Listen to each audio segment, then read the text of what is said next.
We know that T20 is one of our fave, and we hope that it continues as the tournament progresses. You had 19 off 9 balls. What was your mentality going out there tonight in the last few overs? Well, with just about 4 overs to go, it was more to try and get her on strike. When it get down to like 2 overs, I figured more or less that I had to go, so I just played a cameo.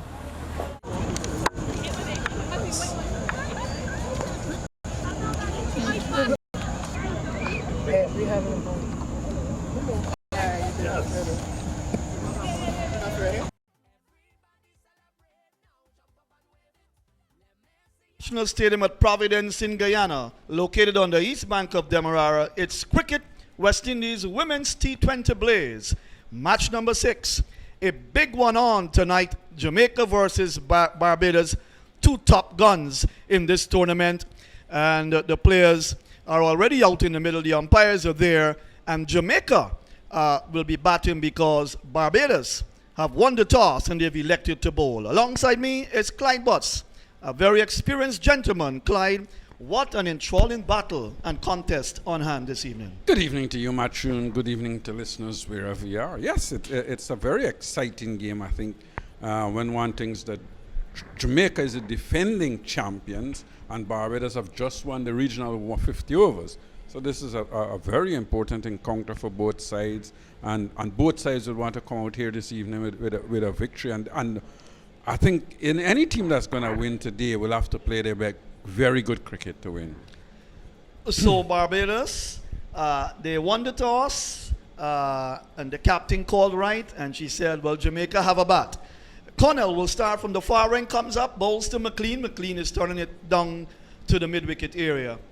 And she's yet to get off the mark, fielded there by the number 4 player. That's Shakira Selman, bowling with a slip. And third man on the boundary, backward point cover, extra cover mid-off, mid-on, mid-wicket. Well, straight short mid-wicket and a mid-wicket on the boundary. Here is Connell, comes up, she's in bowls. That's on the off stump coming into McLean. McLean is back and then forces it out towards cover, where it's picked up by, that's Aliyah Allen, number 22 on her back, and there is no run. So Clyde, big contest on here. Jamaica defending their championship. They batted well last evening against the Windwards. They got up to a rollicking start with McLean and of course Morgan, who got 72. Here is Connell, comes up, bowls to McLean. That's down the leg side. White call by umpire. That's Kelman Kaulasar from Trinidad. The other umpire is Javid Passad at square leg from Guyana, and Zahir Mohammed, the third umpire from Guyana as well. So the first one on the board, it's one without loss. Well, Connell lucky to get away with that one, actually, because had McLean got a touch to that, it would have easily run away to the boundary for 4. There is no fine leg. There's a deep mid-wicket, actually, and no one on the fine leg boundary.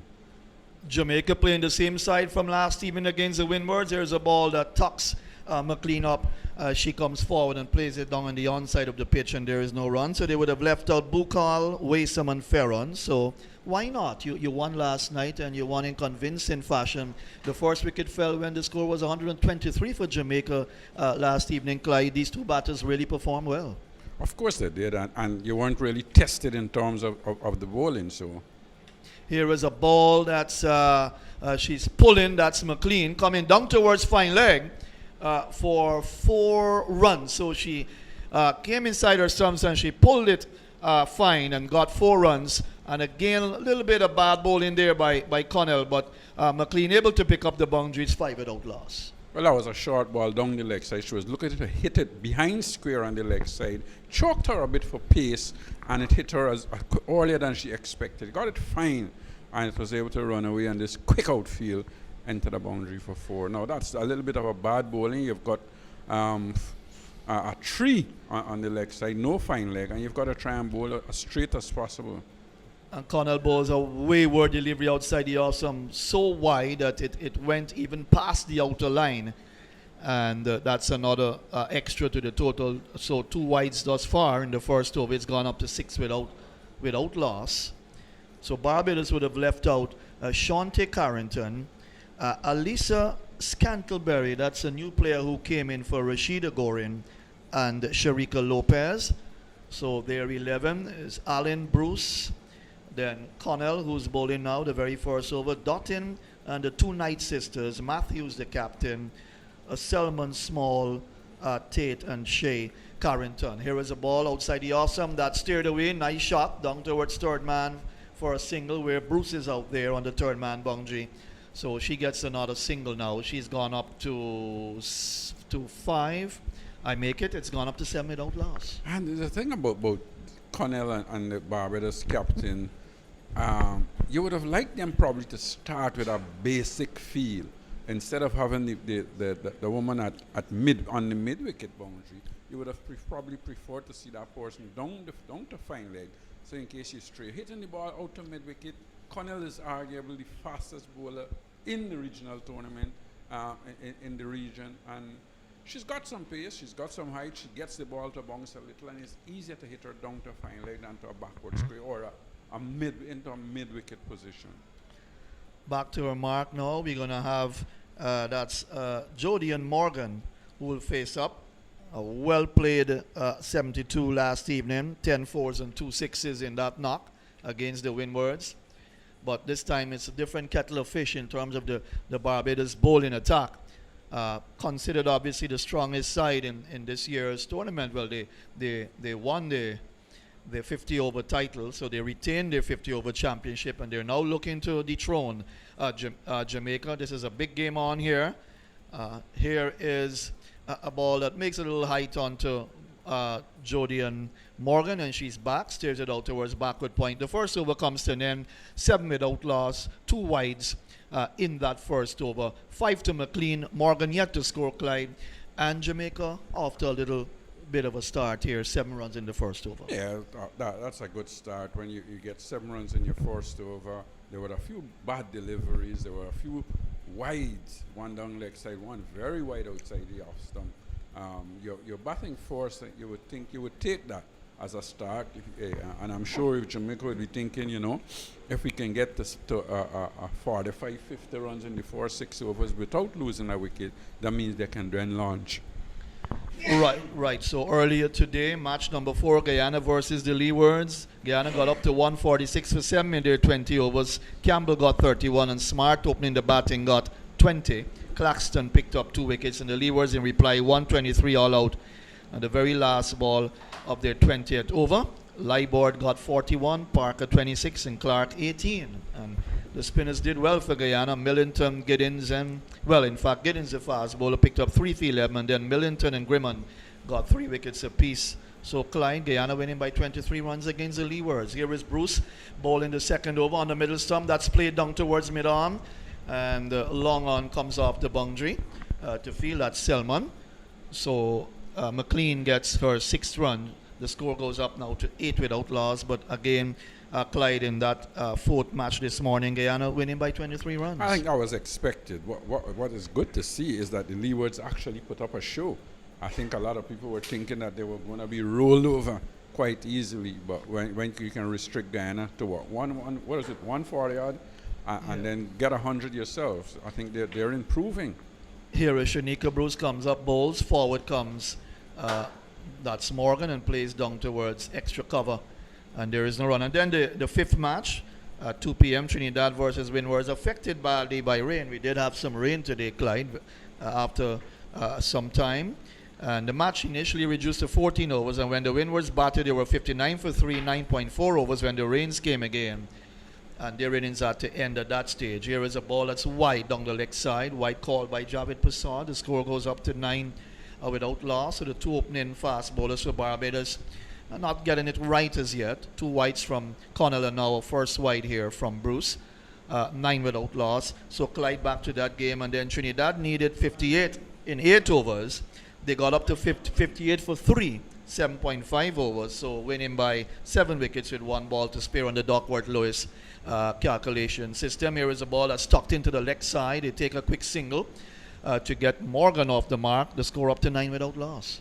Yeah, and I'm sure Trinidad would be happy with that win as well. They have now won 2 games. Probably they wanted to win a little bit more convincingly, but a win is a win at the end of the day.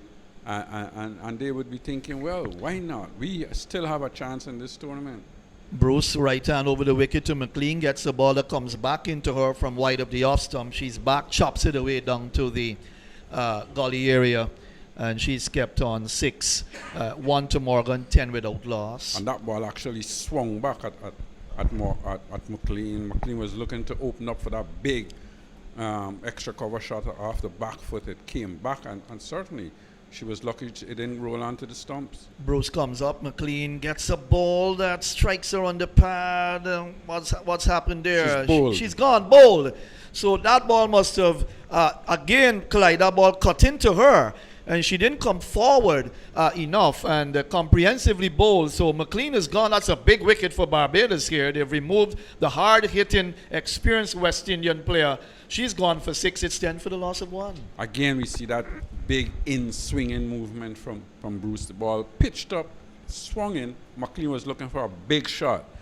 Didn't get to the pitch of it. Probably she didn't think that the ball was going to swing that much. It swung back, hit the pads, and then cannon into the stump. So good wicket here for Barbados. Bad wicket for Jamaica to lose at this time. But the next batsman is Taylor, so you never know. And the thing is, Taylor didn't come at number 3, of course, last time because of that wonderful partnership. So the foundation was truly laid then in that match. But it's a different kettle of fish now. She's got to come out with all the experience and show that she can stay there. If Morgan stays there with her and they both can build a nice partnership, well, they can come out pretty nicely in terms of a good score here for Jamaica.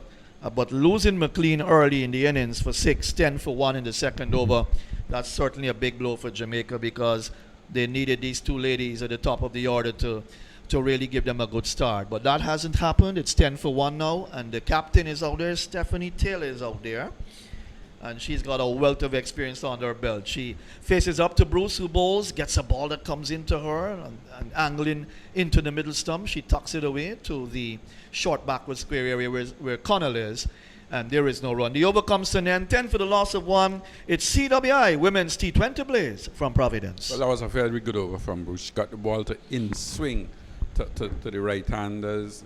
Got good control as well, apart from one wide in that over. She kept the ball up, got it to swing back a little, and probably she just may be thinking that she just need to keep it a little bit more outside off stump. But at the end of it, that was a very good over for Barbados.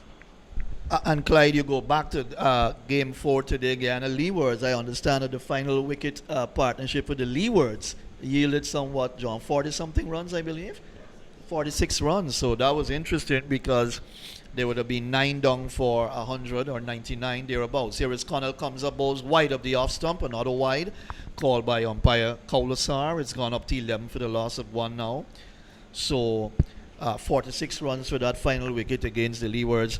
And we all thought that for the Leewards to get up to 123, certainly it was an interesting fight back by a team that's probably obviously ranked at the bottom of these 6 teams. So Guyana will need to certainly improve in their other few matches coming up. Here is Connell comes up. She's in bowls to Morgan. Morgan is wrapped on the pad. There's a big appeal. Not out, says umpire Kaulasar. That must have been going down the leg side, Clyde. The score is kept on 11 for 1. Well, that definitely was going down the leg side.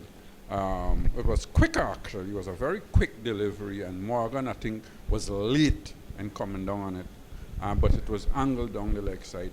And what's interesting tonight, though, is that the ball actually swinging. We didn't see a lot of a delivery swing last night, but we is seeing that the ball swinging tonight. Connell comes up. Morgan is swinging that down through mid-wicket. Big swing shot by the batter there, and it went through the wide mid-on area for the mid-on fielder to come around to her right to pick up. She gets a single. It's gone up to 12 for 1 now. She's gone to 2. And Taylor comes in to strike. She's yet to score. So hello to everyone. Good evening right across Guyana, the Eastern Caribbean, especially in Jamaica and Barbados, 2 lovely countries in the Caribbean. Very interested in this game that's being played here at Providence. Big ding-dong battle on here between 2 teams that have shown that they've got the class, they've got quality players, but may the best team win tonight. And I'm sure everyone here in the commentary booth have got their sights set on their team that they want to win. But Clyde, Barbados have played very good thus far in the 50-over tournament. You would get the impression that they're a stronger side coming into the T20 tournament. Let's watch Connell. As Taylor takes her first ball from Connell and is getting a ball that comes into her, and she works it away down to her short fine leg, no run. Yeah, I think definitely when you look at the Jamaica Barbados side, I think they've got a better all-round side than Jamaica at the moment. I think Jamaica may be lacking that good penetrative bowler, especially in terms of their medium pace. They've got two good spinners in Taylor and Watts, but just haven't lacked that penetration in terms of their seamers. 12 for 1 in the third over. Taylor is across her stumps and then plays it out into the offside with soft hands, looking for a single that was not on. She's yet to score. It's 12 for 1 in over number 3. 4 extras on the board thus far. And extras coming by way of 4 wides thus far. Delivered by Selman and Bruce. So let's go through the field for you. Third man, backward point cover, extra cover mid-off. Third man is on the boundary, the other 4 fielders on the offside inside the 30-yard circle. Here is a ball that she's slapping away down towards backward point off the back foot but hammered into the ground. And Haley Matthews, the captain for Barbados, comes across to her right to field.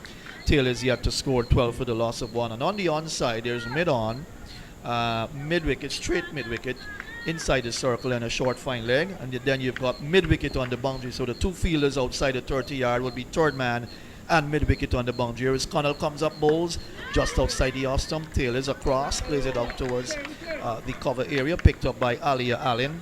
And there is no run. The over comes to an end. 3 gone, Clyde. Barbados won the toss. They put Jamaica into bat. 12 for the loss of 1, losing a clean ball by Bruce for 6 in the second over. It was 10 for 1 then, and they've since progressed to 12 for 1. It's CWI Women's T20 Blaze from Providence. Well, that was an excellent over from Connell bowling.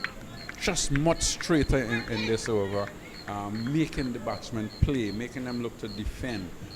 So that was very good to see. She has actually controlled that over and had it a little bit more pace than the first over as well. So that was a very good over, keeping things very tight indeed, not giving the batsmen the chance to free their arms. Morgan, the right-hander, faces up to Bruce, who bowls wide of the off stump. So that will be another extra. Extras will move on to 5 now. It's gone up to 13 for 1. Over number 4 starts. And Bruce is getting this ball to swing. And maybe Morgan is now going to thinking if Connell is going to bowl so good, she's got to try and take on Bruce. I think that's got to be the plan here. They've got to try and attack Bruce. Good control bowling from Bruce, swinging the ball. And here is another wide delivery. So she hasn't got her first 2 deliveries in her second over correct as yet. 14 for the loss of 1. Bruce walking back to her mark. So just a few spectators on hand as usual. And interesting, when the Guyana match was on earlier, I learned that there were a few persons watching, of course. You're playing at home and you'll get support from your family and friends outside the off stump. And this time not called wide by umpire Javed Prasad. The score is kept on 14 for 1. Rightly so too, because that was much closer than the previous 2 deliveries. Just passing inside that white line. And Clyde, I'll ask you in a moment, what's a good total for Jamaica to look towards here? Whereas Bruce comes up, bowls to Morgan. That ball comes back into Morgan. She's forward defensive and plays it out towards extra cover, and there is no run. What would be a good score? If Jamaica is going to put pressure on Barbados, and knowing the sort of batting lineup they have, Jamaica will have to probably try and get to 160 to really test the Barbadian batting. Bruce will have other ideas to Barbados. She comes up, bowls to Morgan. Morgan is hitting that in the air, and the catch taken by, that looks like Shea Carrington at mid-off. So Morgan has gone cheaply. She's gone back for what? Is it 2? I believe I make it. It's 14 for the loss of 2 now, Clyde. And Barbados have picked up 2 very quick wickets. Yeah, and I think Morgan, they're looking to go over the top. Didn't time the ball, didn't get under it, and hit it straight out to the field at mid-off, who came in and took a fairly easy catch as well. And this is real pressure on Jamaica at the moment, with Chidi Nation coming out now. And I think here is where both Taylor and Nation would have to try and build a little partnership here. They can ill afford to lose another wicket quickly. these two, they're good runners between the wicket as well. So these two will have to try and keep rotating the strike. Maybe look to rebuild a little, put on get a 30-40 in the 6 overs, and then after then they could step things up. But certainly they can ill afford to lose another wicket quickly. Right, so Nation comes out. Is it? Yes. That's number 8 on her back, Chedi Nation. She's a good cricketer. She's played 17 T20 matches for the West Indies, and she's got a strike rate, we talked about it last night, of 94.3. And of course, Chanel Henry, she's got a strike rate in T20 cricket of 75.5, I believe. And she'll probably come next in the order. So Nation will take her first ball from Bruce, who's picked up a wicket here. She comes up, bowls to Nation. Nation gets a ball that swings into her from the off stump, and she's forward walking into the defensive shot, pushed down to mid-off, no run. 14 for 2, good wicket for Brewster, picked up. Yes, any wicket you get at this time is good wicket. But when you got the two girls that scored for you last night for Jamaica, both women made good scores, last half centuries, and had a very good partnership. Bruce bowls to Nation, gets a good delivery, and she's coming quietly forward and plays it into the onside for Allen to come in to pick up. I think what happened to no Morgan run. as well is that with the wicketkeeper standing up, that would have put a lot of pressure on her as well. So she didn't want to get out of her crease. She just stood up there and tried to hit over the top. Yeah, so the two big hitters gone back cheaply for 6 and 2 respectively. Here was a ball that slapped down towards backward point by Nation, and there is no run. She's yet to score. Taylor yet to score as well. It's 14 for 2, 4 overs gone. Barbados are hunting strong here, Clyde, at Providence. Well, they're bowling well within themselves. Not really looking to try too many things. Bruce just getting the ball to in-swing a little, and bowling fairly straight, keeping the ball up to both batters. And Connell bowling a little bit more pace and good in good areas, causing both batsmen to be fairly defensive. So Connell will start her third over, just ensuring that Taylor settles. She will take strike. 14 for 2, 4 overs gone in the Jeet will come in after over number 5 is completed by yours truly. Let's watch Connell from the far end comes up. She bowls to Taylor. Taylor gets a wide ball outside the off stump. It's so wide that it was easy for the umpire to call that wide. 15 for the loss of 2.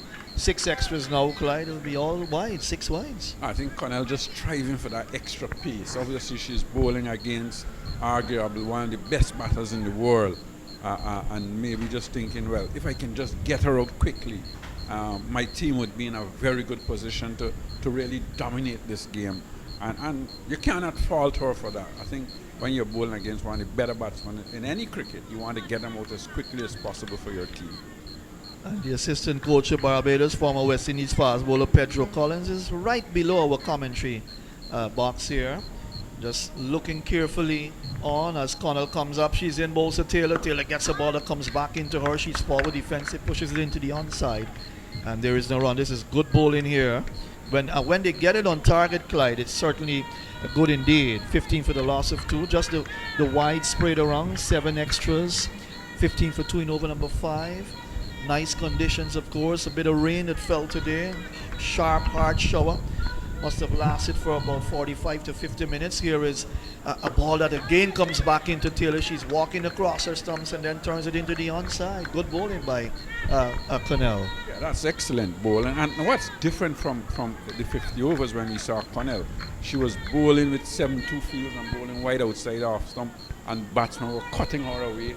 This time she's bowling with a 5-4 field and bowling much straighter and making things much more difficult for the batters. Here as Connell comes up, Taylor is forcing that through the offside, is heading out towards the boundary, beating, I think it's Knight to her right, and the ball just coming back inside the playing area. The batters come back for 3.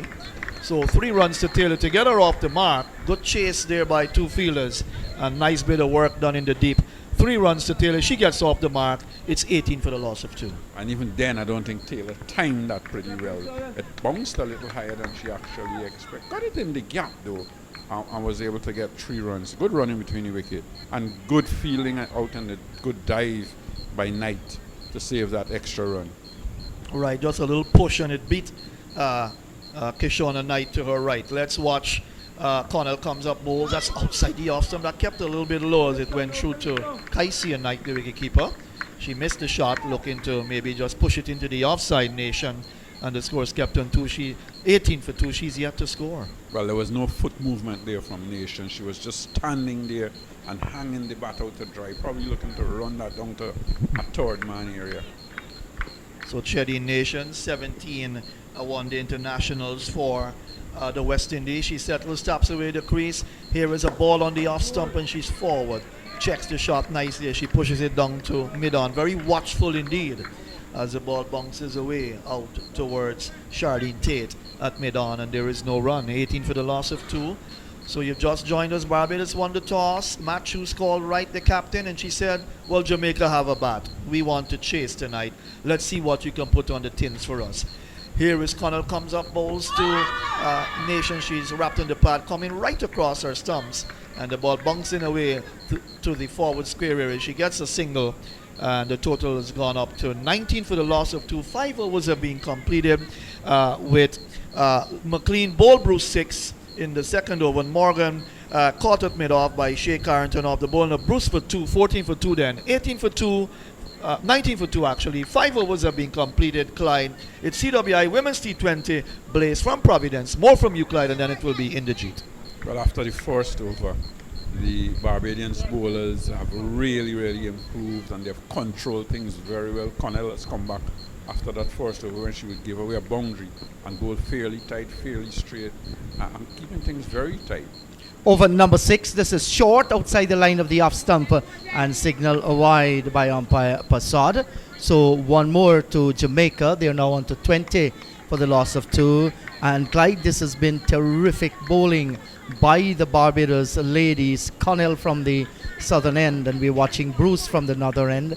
Bruce is the one that has taken both wickets, but Connell has bowled splendidly as well. This is pitched up, wrapped, and in fact he's bowled! A Nation clean bowled. That was beautifully pitched up by Bruce. He has gotten the third wicket for the trouble for the Jamaicans. They're 20 for the loss of 3, and we're in over number 6. Well, Bruce has been pitching the ball up and getting the ball to in swing to the right-handed batters, and that was pitched up again. She was looking to on drive. It came back at her, swung back, and the middle stump was knocked out of the ground. Well bowled by Bruce, getting the ball up in the right area. She hasn't got a great deal of pace, but what she has is good control and is getting the ball to in swing and bowling in the right area. So she's picked up 3 good wickets. Yes, certainly splendid bowling indeed. She had a few deliveries that were pitched wide outside the line of the off stump, but has come back nicely in this over, right on target. And I think Nation was undone by a beautiful delivery played all across the line, as that's Henry has come out into the middle now. So Jamaica will need to do some repair job. Their skipper is still there, and Henry along with her will need to build a partnership. And life can be difficult sometimes, and situations can change. Last night Jamaica did pretty well, scoring 180. They had 36 without loss in the first 6 overs. This is pitched up and driven away by Henry, showing confidence from ball number 1, Clyde. Well, that's certainly confidence. That I was pitched up, having seen what had happened to the other 2 batsmen, that in swing and delivery again, and she was able to drive it out to mid-off. Yes, here is Bruce once again. She comes up, bowls to Henry. This is pitched up. She's driving down towards cover, and that's Selman doing a little bit of a jiggle with the ball. In the end, she collects and did a good piece of work there, Selman, running away from backward point. That's Deandra, actually. Oh, well, right, Selman. Deandra Dotting. Yes, came across and you can expect that from Deandra. Here is the delivery. Oh, that's taken on the pad. That was so close. It was going down the leg side, but I felt there may be. That's a very, very lucky ball to get away with there. Well, I think it was definitely going down the leg side. It was swinging into the right hand and probably just was going to miss leg stump. And we're watching top class bowling here by Bruce. She begins to move in once again, comes up and bowls to Henry. Pitched up and she's driving, beat the cover out towards the boundary for 4. That's a great shot. Good response by Henry. She opens her account with 4. The score has now gone on to 24 for the loss of 3. And I think, Bruce, they're guilty of this, of trying to do something a little different, because that was a little slower. It was wide outside the off stump. Maybe trying to adjust after that previous delay was going down the leg side, probably trying to adjust, and she went a little too wide and paid the price. That's a good looking shot from Henry as well. Yes, certainly it was. Bruce shouldn't mind that because she's getting the ball to in swing. Comes up, bowls to Henry, and that's bowled down! Beautifully bowled again by Bruce, and Jamaica, they're in lots of trouble there. 24 for the loss of 4, and we're still in over number 6. What a delivery. Well, again, that was a good delivery, and I am definitely getting the impression that the keeper is putting a lot of pressure on the Jamaican batsman by standing up, because that ball was full, it was in swinging. That should have been hit on the full, because it was very full and probably just coming out to drive, whereas Henry was looking for a big shot instead of looking to stroke it nicely. She was looking for a big hit. And I think those deliveries, you've got to be able to get to the pitch of the delivery and try to push it rather than try and hit it too hard. Yes, and that was a poor shot by Henry. She just smashed a blazing boundary, and we all praise her. But here was a delivery right on target and swung through the air as well. And I agree with you, Clyde. The presence of wicketkeeper Kaisia Knight very close up to the stumps presents a different thinking to the batsman that time. She might not have wanted to stretch long forward, maybe come out of the crease a little. So good work there between the keeper and the bowler. 6 overs gone, 24 for the loss of 4. Serious trouble for the defending champions here tonight. And it's going to be Stephanie Taylor to face this delivery, and Connell begins over number 7, and she's in her 4th over, so she's bowling her allotment without any break. They're looking for another wicket. This is going to be the icing on the cake for Barbados, because their skipper Haley Matthews deciding, listen, one of my best fast bowlers, I'm going to give her the opportunity and to ensure that we tighten the screws on the Jamaica. Not a bad ploy at all, Clyde. Well, no, they have got things going the way how they want things, and why not continue? If they can pick up Taylor's wicket, I think that would be it for Jamaica, actually. So why not continue, try and see if you can get that extra wicket. Here is Connell. She has been brilliant. Yet to pick up a wicket. Very economical. Bowls to Taylor. Taylor looking to whip one off the pads. And they'll come through. We wait umpire Kaulisar if there are any signal coming from her. Yes, from him. He's going to go up on a one leg and signal leg byes. So one more to the score. 25 for the loss of 4. In the GT, it's all right. I understand that it's different, and you're thinking more or less of female and thinking that the umpire would have been a female as well. My apologies, right, Mr. Umpire Kaulisar. It's 11-2. So here is Connell. She comes in, and that's a bumper, and that was well bowled too. Short lifting delivery just outside the line of the off stump, and the right-handed Williams there just pulling the head inside the line, allowing to go to the keeper. Because Williams actually saw it, drop the hands, drop the bat, and just pulled out of the way. Well bowled, well played. Yes, good cricket, good aggressive stuff. And Williams kept her eyes and knew exactly what to do. Connell comes up, bowls to Williams outside the line of the off stump. Short lifting delivery once again. At the last moment, Williams decided, I'm going to pull the bat inside the line. As the ball went by into the gloves of the keeper, there is no run. She has to look out there for the Yorker. She has gotten 2 short lifting deliveries. I would just have to wait and see. I think Connell just needs to try and bowl as straight as possible with this delivery. So let's see now. The long leg is going to come inside the circle down towards the slip position. Well, I wonder if you can call it, yes, a very, very fine. That's right. Here is Connell, comes in, bowls to Williams outside the line of the off stump, touching down, short, lifting again. Can be tantalizing stuff.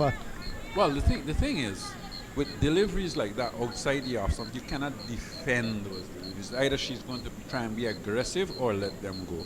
She's just hanging her bat more or less, not looking to be positive to those deliveries. Williams has to be very careful here. There is a slip. We also have fine third man, backward point, extra cover and a wide mid-off. Here is Connell wide outside the line of the off stump and a slash here by Williams. Wide signal by umpire Cowlisar, and the score will rotate by 1. It's now 26 for the loss of 4. Let me tell you, if you have just joined the broadcast, that Barbados won the toss and they invited Jamaica to take first strike. Natasha McLean has gone back for 6. Here is Connell. She comes up and bowls to Williams, and she's looking for the drive and drags it away into the offside field. There is no run. The score stays on 26 for the loss of 1. We are in over number 7. Jordan Morgan made 2, Chidian Nation 2, and Henry 4. All the wickets went to Shamika Bruce. Here is this next delivery from Connell. Comes up and bowls. That's another short lifting delivery. Williams on the back foot plays softly into the offside field. Called through by Stephanie Taylor for the single. They get the single. Williams is off the mark with 1. It's now 27 for the loss of 4. 7 overs gone. Good time to let you know this is CWI Women's T20 from the National Stadium. Well, that was another good over from Connell, and a good spell as well. She's completed her 4 overs. She's bowled very well, kept things very tight, and supported Bruce, who is getting the wickets from the other end, not giving anything away. So well bowled by Connell and keeping the pressure on. Yes, and Shamilia Connell completes her spell. 4 overs, none for 16. That's brilliant stuff. It's T20 cricket, and when you can bowl 4 overs and just give away 16. So John Ramsing has joined me. Hello, John. Barbados all over the Jamaicans at the moment. Hello, Inajit, and it's certainly that way. Bruce, 4 wickets under her belt so far, and looking very good indeed, despite a few wides. Here is Bruce comes in and bowls. This is down the leg side, and wide signal by the umpire. There's an appeal for a stumping by Kaisia Knight. And umpire Javed signal wide. So 1 more to the score. It's now 28 for the loss of 4 wickets.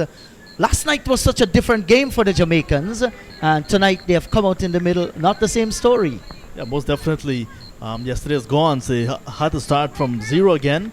And it was not to be for McLean and Jodie and Morgan, who had a wonderful partnership last night.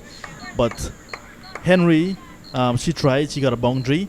But Taylor, the captain now, who's there, she needs to shepherd the low order if they're going to put up a decent total. Bruce comes in, bowls to Williams, wide outside the line of the off stump, and she was looking for the cut shot, and the ball just went over the top of the bat into the gloves of the keeper. There is no run, so she's in her final over here as well, Bruce. And we watch her, turns in the distance once again and begins her approach. Passes the umpire, comes in, bowls to Williams. She's on driving down towards long on, and Selman comes off the boundary, will send the return in. She gets another run, and with that she should move on to 2. It's now on to 28 for the loss of 4.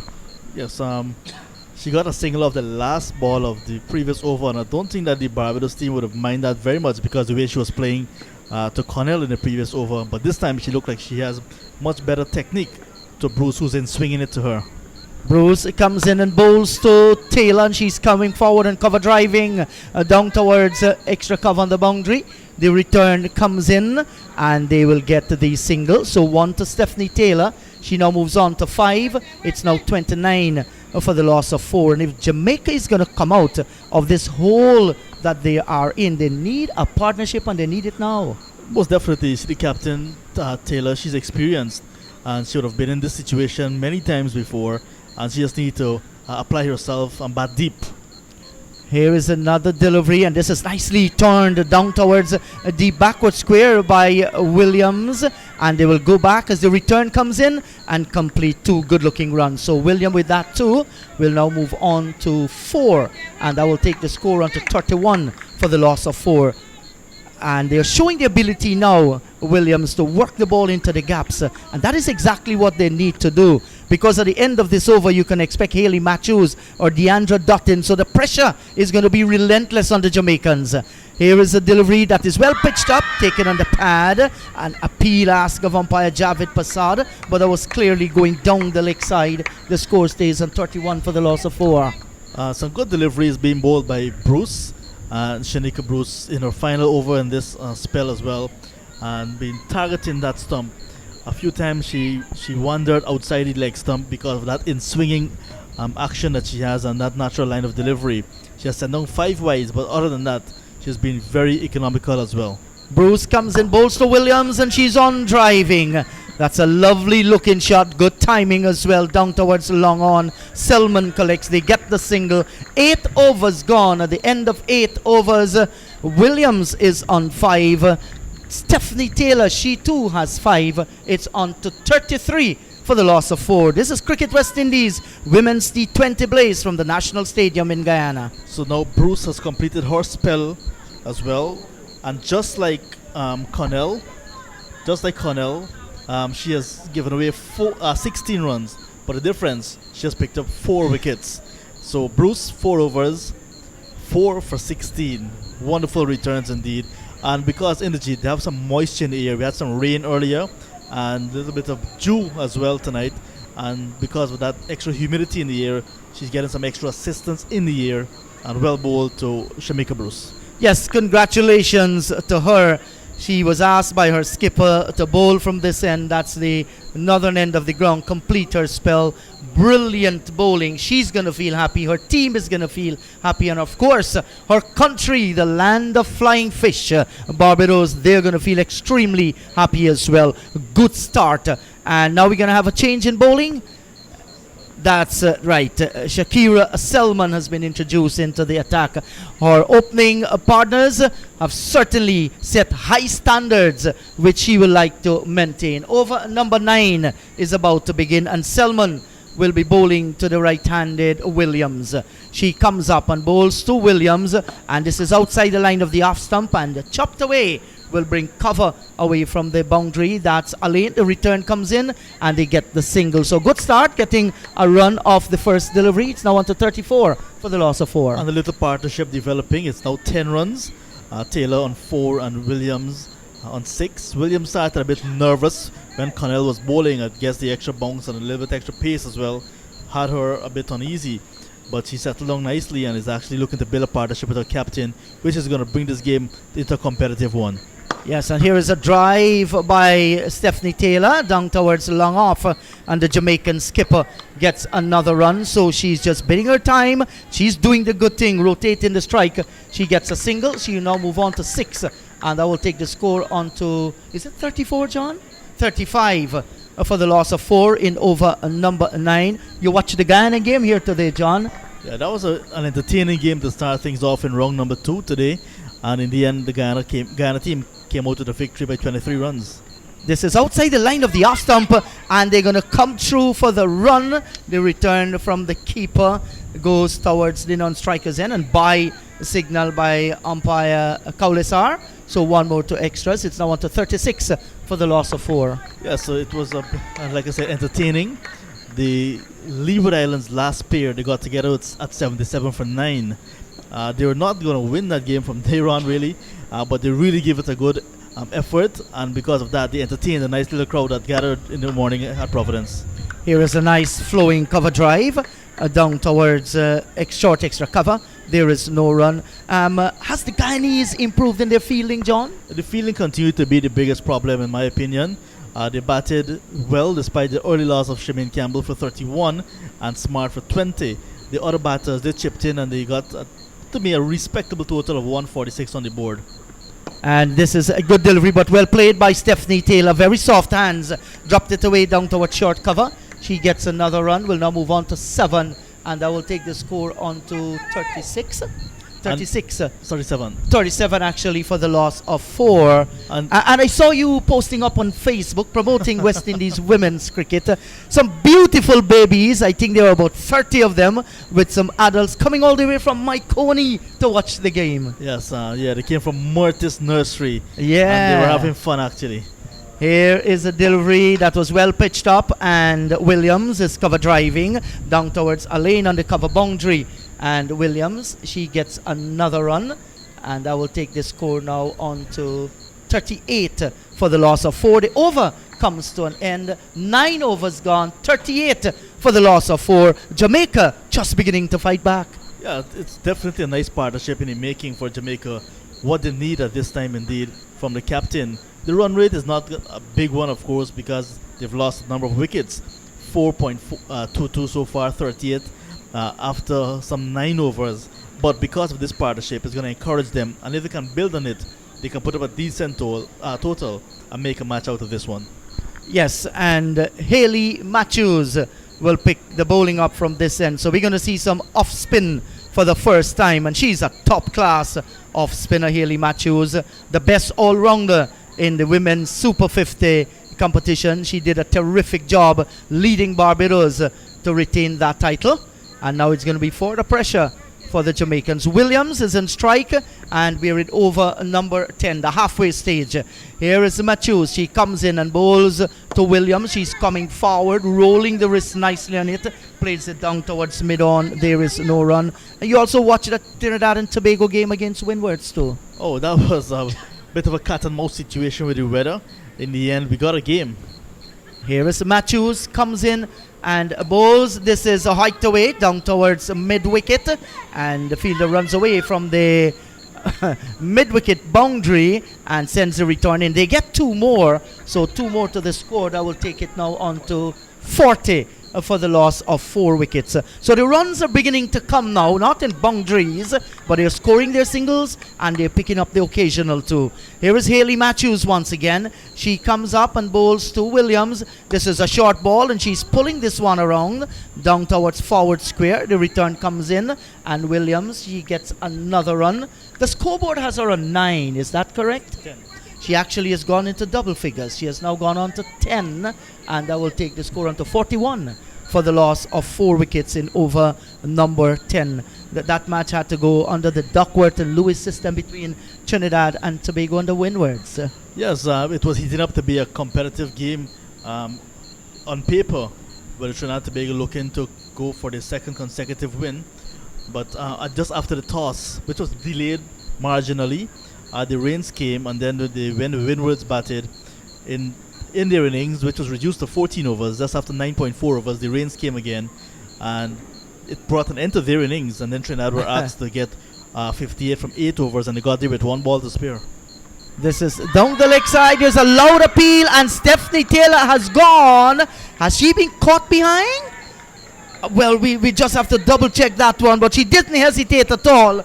She's been caught behind, and that was a brilliant catch by Kaisia Knight as well. And John, what was interesting with that one, that Matthews came between the umpire and the stump for the first time and floated it down the leg side, and there was Taylor looking to play one down towards the fine leg area. Got the faintest of edges. Great catch. Yes, it is good to see sometimes the off spinners going around the wicket, targeting that pad, really trying to bowl it into the pad, and that's what Matthews did on that occasion. The captain Taylor looking to go for the onside shot, a little bit of a paddle sweep, and she got, like you said, a faint edge through to the keeper, who definitely did well to take it down the leg side. And a good wicket once again for Barbados. Now that the captain Taylor is gone, they'll be looking to wrap things up quite early, but the rest of batting, they would want to at least hang around for quite some time and hope that they can get some bad balls to put them away. But it's good bowling, good enforced bowling as well from Haley Matthews. After the opening bowlers were bowled out, she brought herself on, and now with Selman bowling at the other end, the southern end of the ground, it's a good partnership in bowling as well, creating pressure because the Jamaicans were not getting the balls away, and because of that they will be trying to play the forcing shot. And it looks like Carla Cohen has come out in the middle, and that's a delivery that she was looking at it right onto the pads, and it went away into the onside field. There is no run. I know you have your binoculars, and she's not turning the back for her to see the number. As we watch, Haley Matthews comes in. That's a short delivery. It came back into the right-hander. She played it away down towards short cover and was looking for the single. And the over comes to an end. It is actually Carla Cohen out in the middle. 10 overs gone. Jamaica, they are struggling. They are 41 for the loss of 5 wickets. More from John Ramsing. Then it's going to be Machu Kisoon. Yeah, the first 10 overs is all Barbados so far, picking up 5 Jamaican wickets. And the first over from Haley Matthews, a wicket as well. A very successful one, joining Bruce as the wicket takers here. So the first over of spin as well. 3 runs from that one from Haley Matthews. So the Barbados side, they're certainly in this game. They're all over the Jamaican side.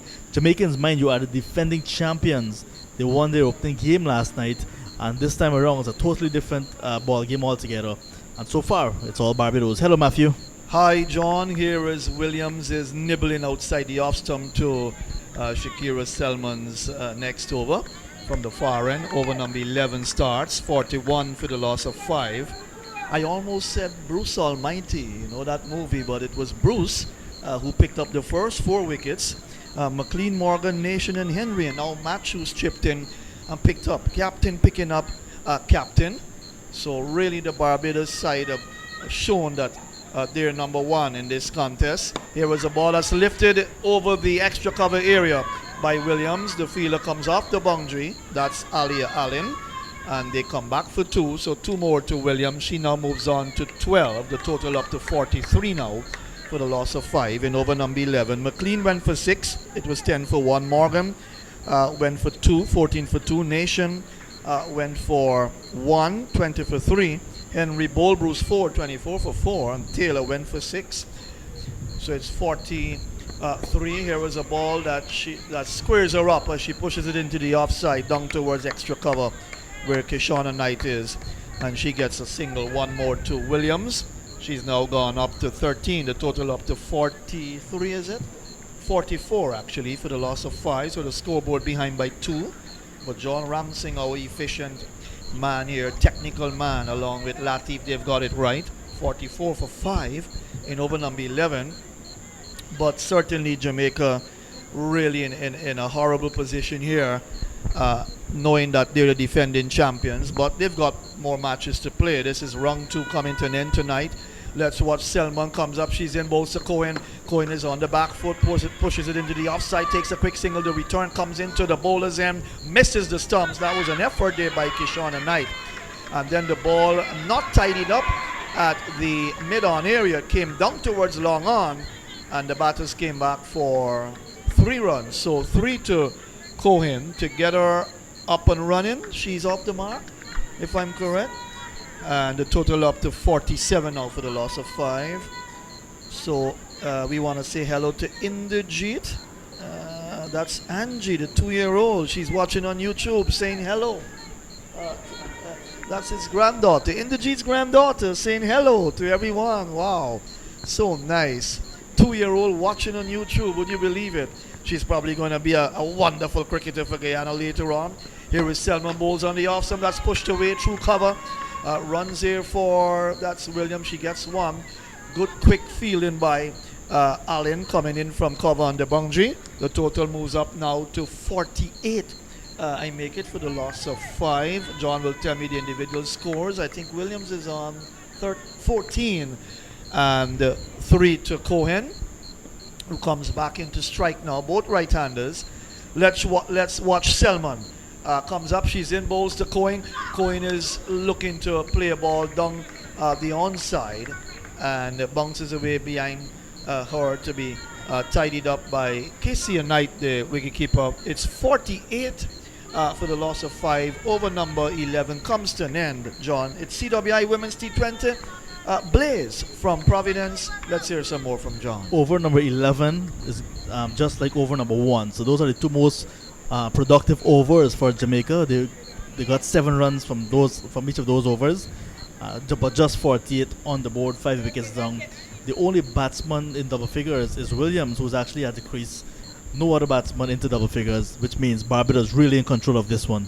Matthews comes up, bowls to Cohen. Cohen, in fact, that's Williams, turns it through forward square for a single for Connell to field from the boundary. Sends a high return to the bowler.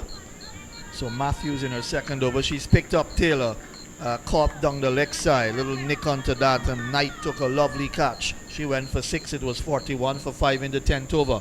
It's over number 12 in progress. 49 for the loss of 5. Matthews right hand off spin over the wicket. That turns into her, strikes her on the pad, and it went away down towards third man. 2 fielders giving chase. They've crossed for 1. That's in fact 2 they would have picked up there. That's Cohen. Living a bit dangerous. That came off the pad, so leg by signaled by the umpire. That turned sharply and kept low. John Ramsey.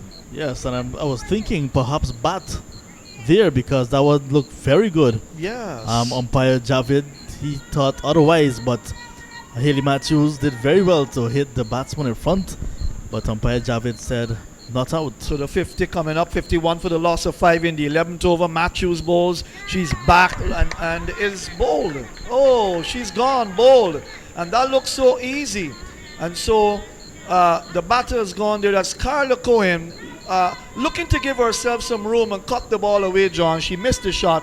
Comprehensively bowled. It's 51 now for the loss of 6. More trouble for Jamaica. And the 50 just coming up from 78 balls. And Matthew, just 2 boundaries in that 78 ball innings so far, which means it's been very difficult out there for the Jamaicans, and now they've lost their 6th wicket in halfway through over number 12. For the trouble for them, and I don't think that they'll battle their 20, but from a cricketing standpoint it will be good for the defending champions to battle their 20, perhaps try to get to 100. Cohen just gone for 3.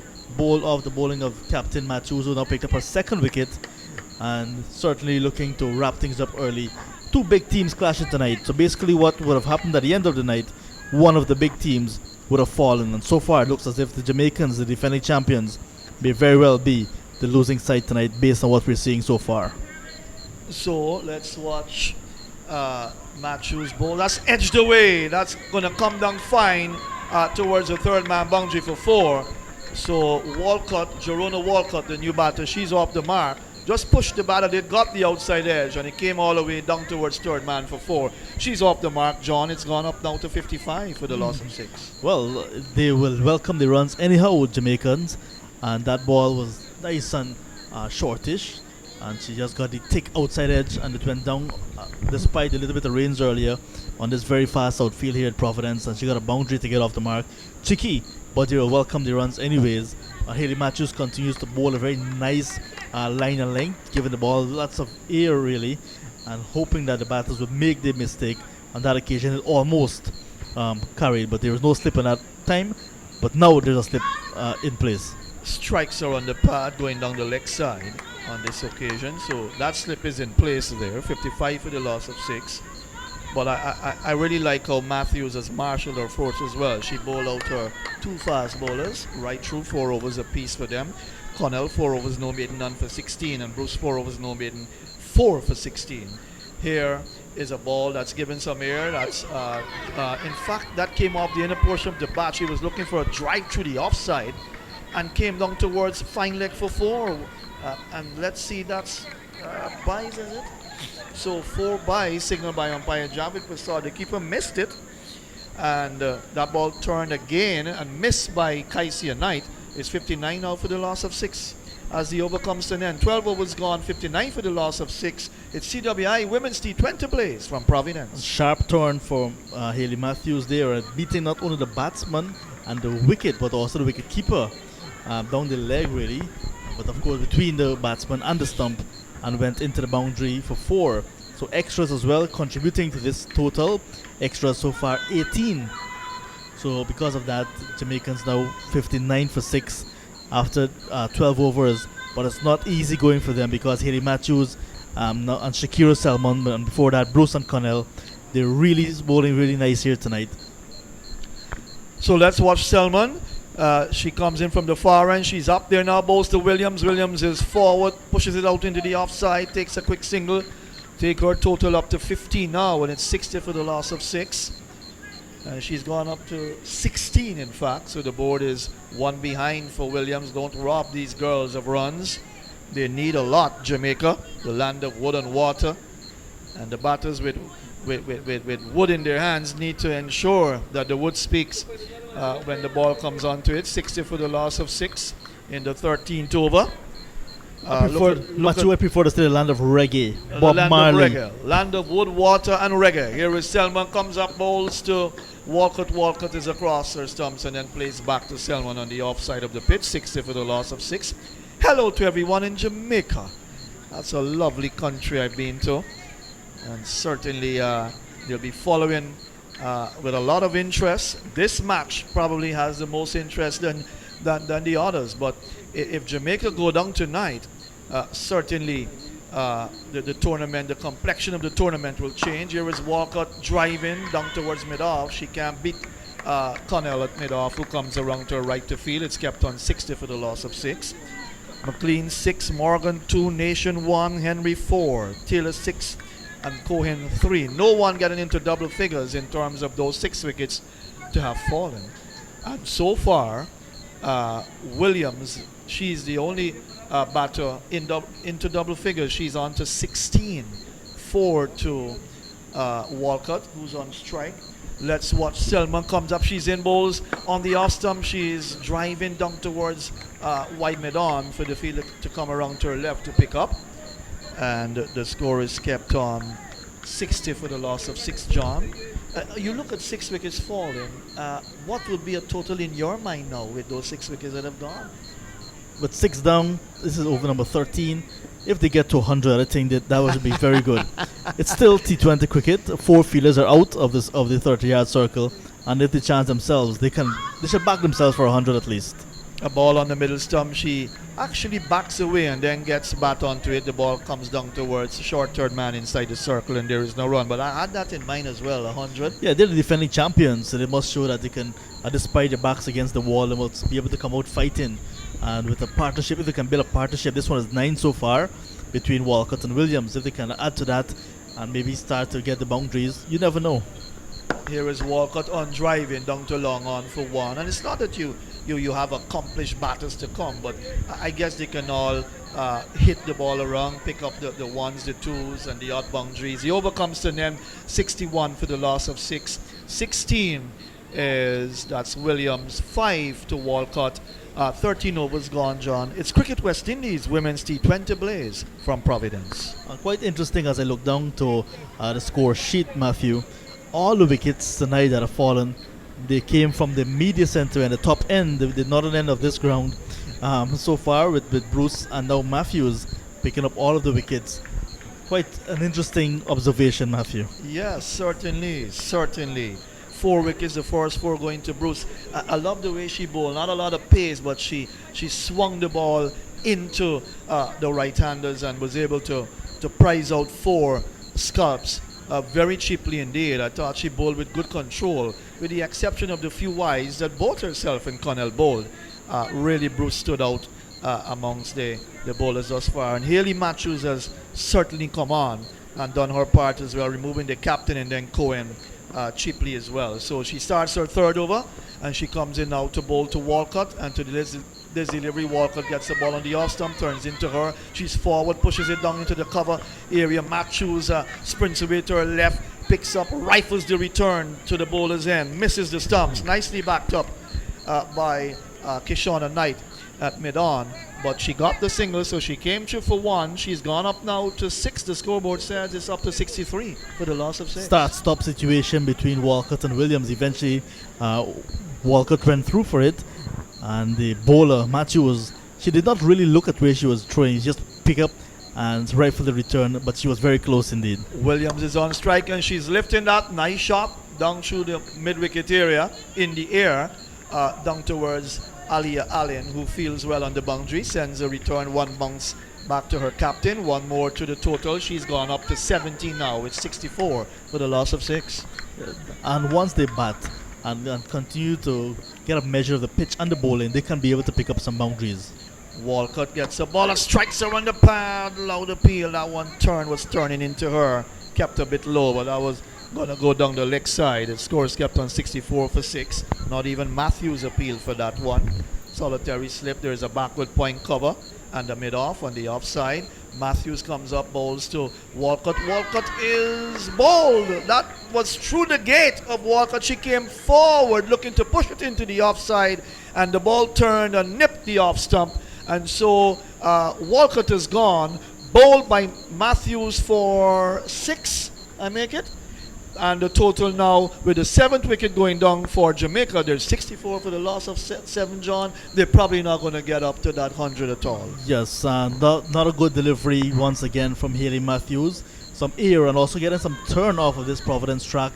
And because of that, Walcott left the stump exposed, played over the ball, not playing for the turn. Matthews got enough turn to beat the bat, and the batsman lost her stump. And she is actually heading back to the pavilion for 6-3 for the loss of 7.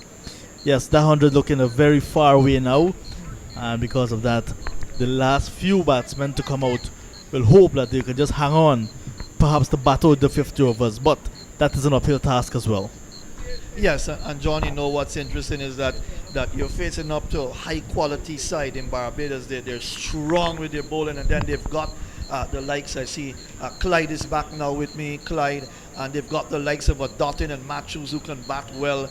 This team is certainly in the driver's seat as Matthews comes up, bowls to, looks like the wicketkeeper batter, who gets it away fine. That will go for 4.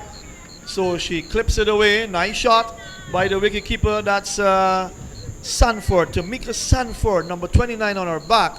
And Clyde Butts is back with me. Clyde, that was a little paddle around, and she picked up a nice prize boundary for Jamaica. It's gone up to 67 for the loss of 7. I think Matthews was trying to bowl her there because it was quicker, it was flatter, but it wasn't directed well. And she got a little inside edge, dunked through past fine leg and got 4 runs for it. So Matthews has picked up 3 wickets. Taylor, Cohen, and Walcott. She comes up, she's in balls outside the off stump, and Sanford is forward and gets it off the inner portion of the bat down to the mid-wicket area. The over comes to an end. 14 gone, 67 for the loss of 7.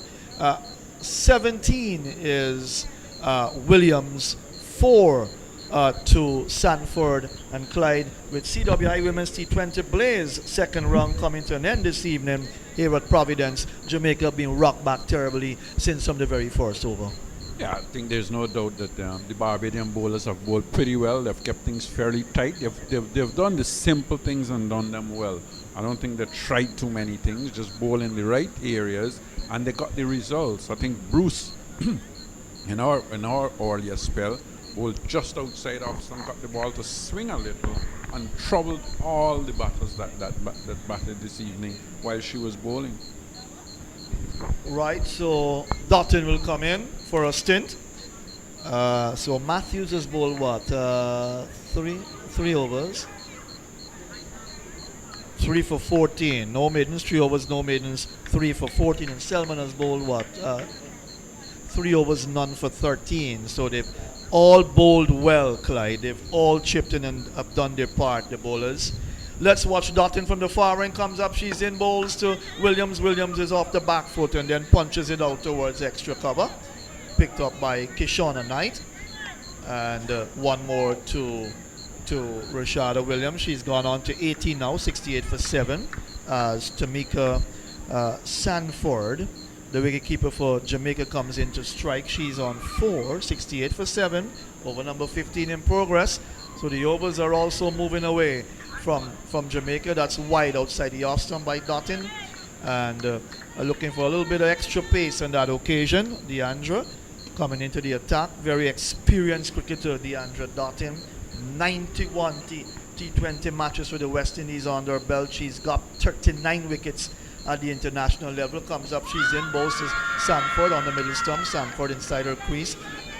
In fact, she's wrapped on the pad, allowed a piece. She came right across her stump, struck on the pad. The ball bounced away into the leg side, and that was an easy decision for umpire Kaulisar from Trinidad. Another wicket going down for Jamaica, Clyde. They're tumbling, they're falling very quickly, and it seems as if they're going to fall apart for way under 100. It's 69 for the loss of 8. Well, they're certainly going to fall for way under 100. Dottin coming into the attack and just bowling gentle medium pace, bowling from a few paces, get the ball to in swing a little there again. batsman Sanford was going across or some looking to work it on the onside, missed it and was plumb in front. Right, so just 2 batters to come now for Jamaica. Nothing in the bank at all for them now. And they've got, is it Watts coming out? I'll tell you in a moment. Howell, Corinne Howell, number 19. So she will come in front of Watts. So Vanessa Watts will be the final batter to come for them. So it's Howell who's out there now. And she'll have to do battle, but Clyde looks a real sorry picture for Jamaica after winning that first game handsomely last night against a weaker side, the Windwards. You've come up against the powerhouse Barbados. Jamaica defending their title, and they haven't done well in this match here in terms of the batting department thus far. Deandra Dotton will come into bowl to Corinne Howell, 69 for the loss of 8 in over number 15. Let's watch Dotton, right hand over the wicket, comes up. That's wide outside the off stump. Wide call by the umpire. 70 for the loss of 8. So that 100 is a long way off for Jamaica now. They need to get 30. But if the last 2 wickets can give them that, I think they'll have to be pleased with that. As Dotton comes up, that's driven. Nice shot down through cover for a run. The fielders on the cover boundary, that's Alia Allen. She sends a return into Deandra Dotton. She gets off the mark. That's the new batter, that's Howell. 18 to Williams, Rashada Williams, who comes in to strike. It's 71 for the loss of 8. Let's watch Deandra Dotton. So we've got fine leg coming down towards the boundary here. Inside edge, you'll call a French cut by Rashada Williams. Down to the fielder, just positioned at fine leg. That's Small for you. Danielle Small, she gets a single. 1 more to the total. 71 now for the loss of 8 in over number 15. And Deandra gets through her overs very quickly. Just bowls, she just probably makes about 7 or 8 steps up and then delivers. 18 to Rashada Williams as Howell comes back into strike on 1. Here is Dotton, comes up, bowls on the middle stump. She's lifting that over the infield out to the wide mid-on area. The fielder comes around to her right to pick up. They get a single, not with much power, Clyde, just lifting the ball, and it went away to the right of mid-on. She picks up a single. It's gone up to 73 now for the loss of 8. I think she was just looking to hit the ball. Where it ended up, it didn't matter to her. Dotton comes up, bowls to Williams. Williams is slapping that through the extra cover area for Connell to come around to her left to field. She picks up cleanly. She gets 1. Rashada Williams. She goes now to 20. So she's gone into the 20s now. She's gone up to 20. 2 to Howell. 15 overs gone. 74 for the loss of 8. It's CWI Women's T20 players from Providence. More from Clyde than it will be in the G to take you through to the end of the Jamaica innings. And Williams is the only batsman really who has looked to play fairly positive. She has looked to work the ball into the spaces, work the ball in the gap, picking up singles and rotating the strike. She has actually looked fairly comfortable against the Barbados bowlers. She hasn't looked ruffled. And when one look at that batting lineup and see Morgan, McLean, Taylor, Nation, and Henry. That's 4 international players with a very experienced Morgan. Certainly. Hello all. This turned away down towards mid-wicket. The return comes in and they were very hesitant to go for the second run. In the end, they decide they're going to stay put on 1. So 1 more to the score. It's 74 for the loss of 8. And Jamaica, they are falling like 9 pins at the moment. The thing is, can they bat out their 20 overs and maybe put together another 20, 25 runs? That's going to be good for them. Here is Matthews. She has picked up 3 wickets so far. And right arm off spin now. She begins to move into bowl to Howell. Comes up and bowls to Howell. Down the track, this is a huge one. That's gone for a maximum over wide long on. And she packs a punch, I tell you. That will take the score now on to 80 for the loss of 8. Well, that came out of nowhere. That was a delivery that was given genuine flight by Matthews. And she came down the track and heaved it over wide mid-on and got 6 runs for it. Well, Jamaica will need a few more of those. Yes, and that was good to see because she used her feet, like Clyde said, got to the pitch nicely, and she's a strong girl. Haley Matthews, she's going to be vexed about that. She comes in, bowls to Howell. She swings again, this time down through backward square. They've taken one, and they will stay put on one. So one more to the Jamaican total. It's now on to 83 for the loss of 8. And with that single, Howell moves on to 9. Yeah, and sometimes fortune favors the brave rather than just push and plod. And she can get a few runs. I think that's better for her as well, and just offsetting the Barbadians a little. So Matthews is going to come between the umpire and the stumps. She comes in and bowls to Williams, and Williams very carefully turned it straight towards the short backward square. This is what pressure can do, a little bit of misfielding there, and they get the single. One more to Williams. She's now gone on to 23.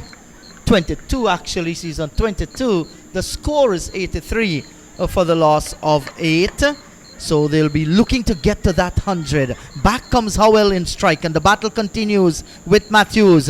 She comes forward and she's out. Foxton bowled. Well, she came down the track there, missed it, and Matthews gets her girl. It's 83 for the loss of 9. Well, that was quicker from Matthews, and I think she was looking to stand forward, looking to come forward, to hit over the top.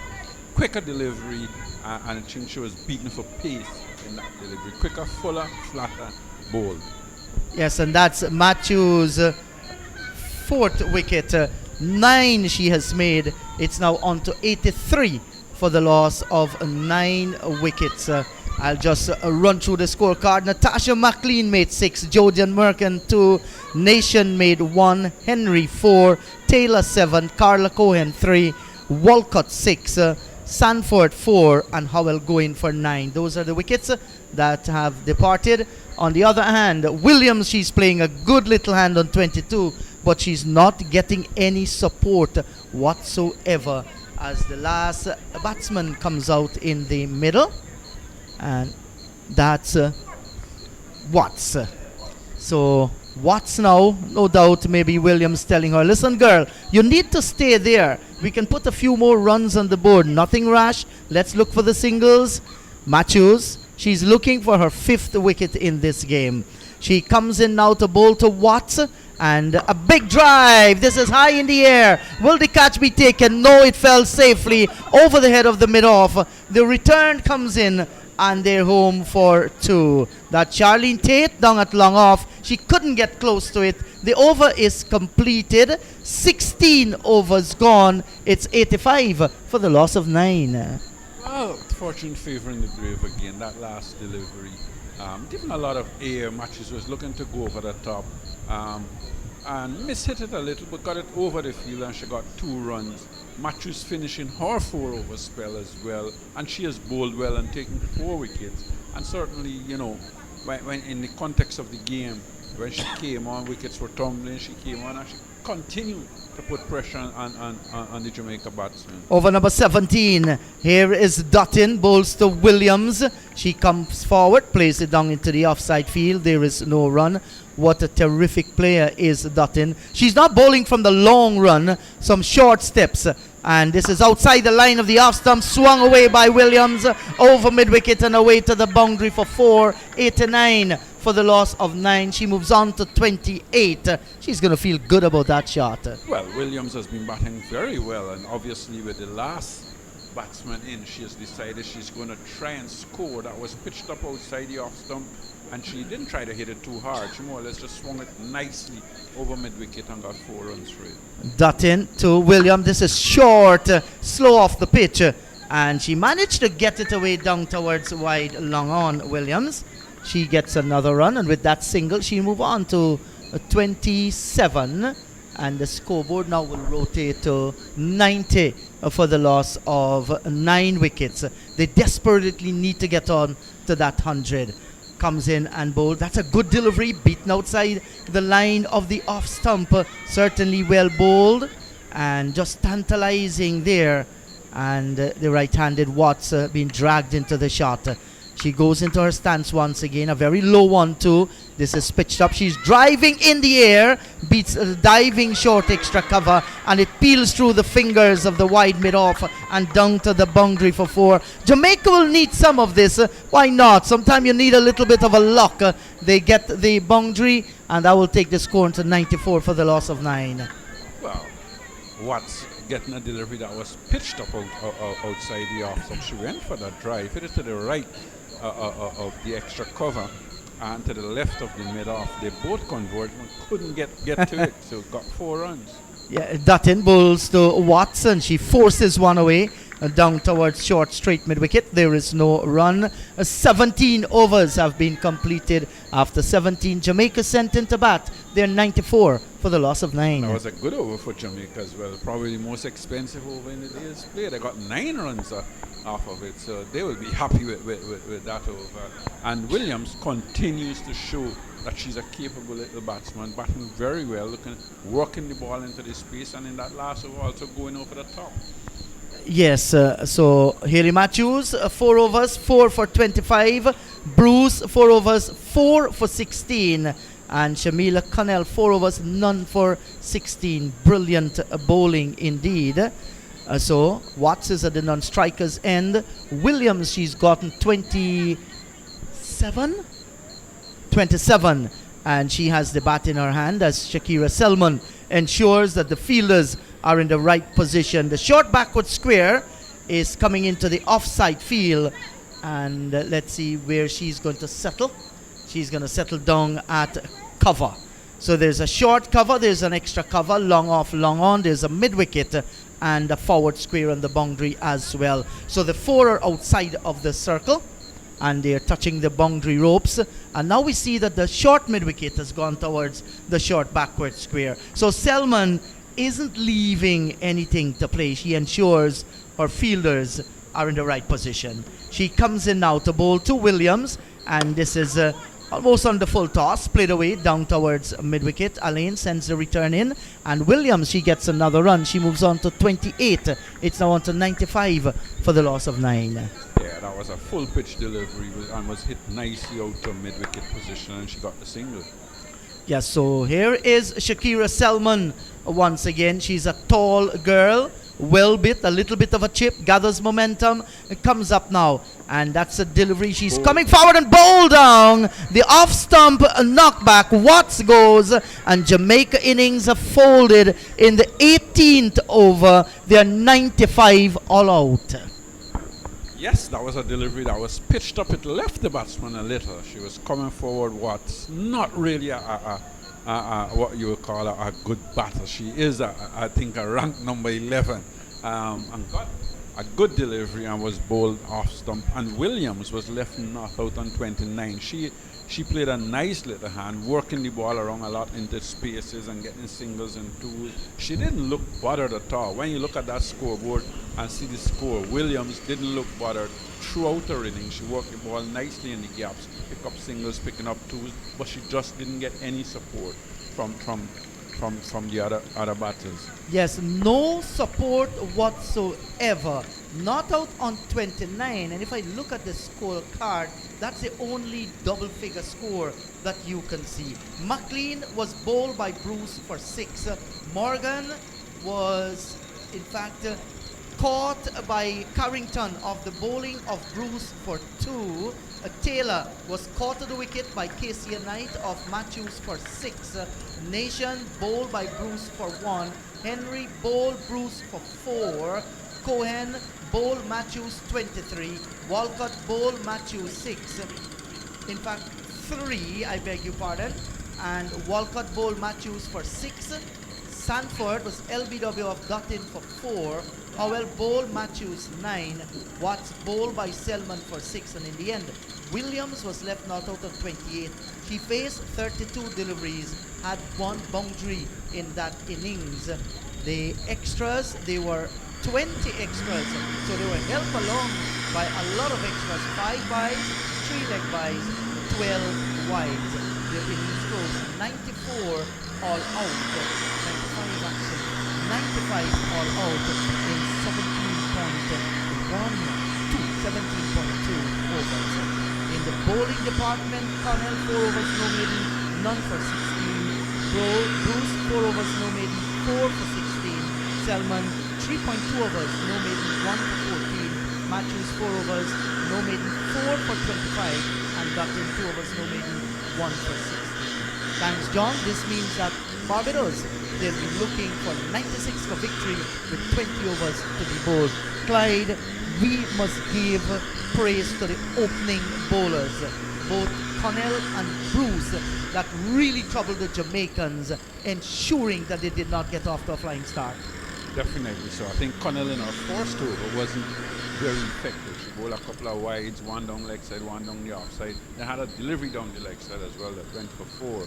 And one thought after that over that Barbados probably would have been setting himself for a decent total, but it wasn't to be. Bruce, straight off in our overs, got the ball to in swing and caused all the batsmen trouble that she bowled to. And if you look at her, she actually got 3 wickets through the bowl down here, a bowling medium pace in swingers just outside the off, from coming back into the right handers. Yes, she bowled 1 or 2 wides in between, but I thought all in all she bowled very well, and even the wicket that wasn't bowled was caught at mid-off. So she was all the time she bowled in good area, and Connell just supported her from the other end. When Connell finished, and you had the captain Machu coming into the attack, she bowled pretty well. Got the ball to turn as usual, and I think when you look at the way how she bowls, she's somebody that is an aggressive off spinner. She's going to get wickets in these type of games, and she got her wickets. She got 4 wickets, and the other bowlers just supported in the end as well. Yes, and when you look at the scorecard for the Jamaicans, you did mention earlier there are 5 West Indian players in this Jamaican lineup. They're much a better team than the score suggests. I definitely would think so. I think it's 4 West Indian players in the first 5 batsmen. And Morgan, I think, is the exception. But Morgan was in form last night. She played a very good innings last night, and then came back here today and got caught at mid-off when she probably should have looked to be hitting on the ground. I don't think the Jamaicans actually used their feet a lot. They didn't get close to the deliveries, and I think most of the times when they were hitting, because Bruce was in swinging the ball, she was pitching it up, and they were looking to hit the ball hard instead of looking to stroke the ball probably up to mid-on, mid-off, and so on. They were looking to hit at the deliveries and probably lift their heads a little and got bowled. Yes, and when you look back to last night's story, despite Morgan got that 72 and I think McLean got 56, both ladies were given early chances when they batted out in the middle by the windwards fielders. Certainly you never know. If those catches were taken, it might have very well been a different kettle of fish, but they're badly exposed. I think when you look at it, you're absolutely right about it. The limitations in the technique of batting out in the middle, they did not really look to use their feet. They were stuck in the crease. But then again, Clyde, the wicket keeper as well, and that was the ploy, standing up behind the stumps. But I think that would have had a little to do with it. But I think when you're playing swing bowling, you need to try and get your feet as close as possible. I think the big issue there with them, yes, there were a little pressure because they couldn't bat out their crease. But I think the big issue was they were looking to play big shots instead of looking to work the ball into the gaps. And I think Williams showed them what was necessary, what was needed to be done. Just come out and look to work the ball into the gaps. So I think they were all looking to play big drives. And sometimes timing is better than looking to hit the ball. And had they looked for timing, they may have scored just as freely as they did last night. Yes, and you're certainly right about that.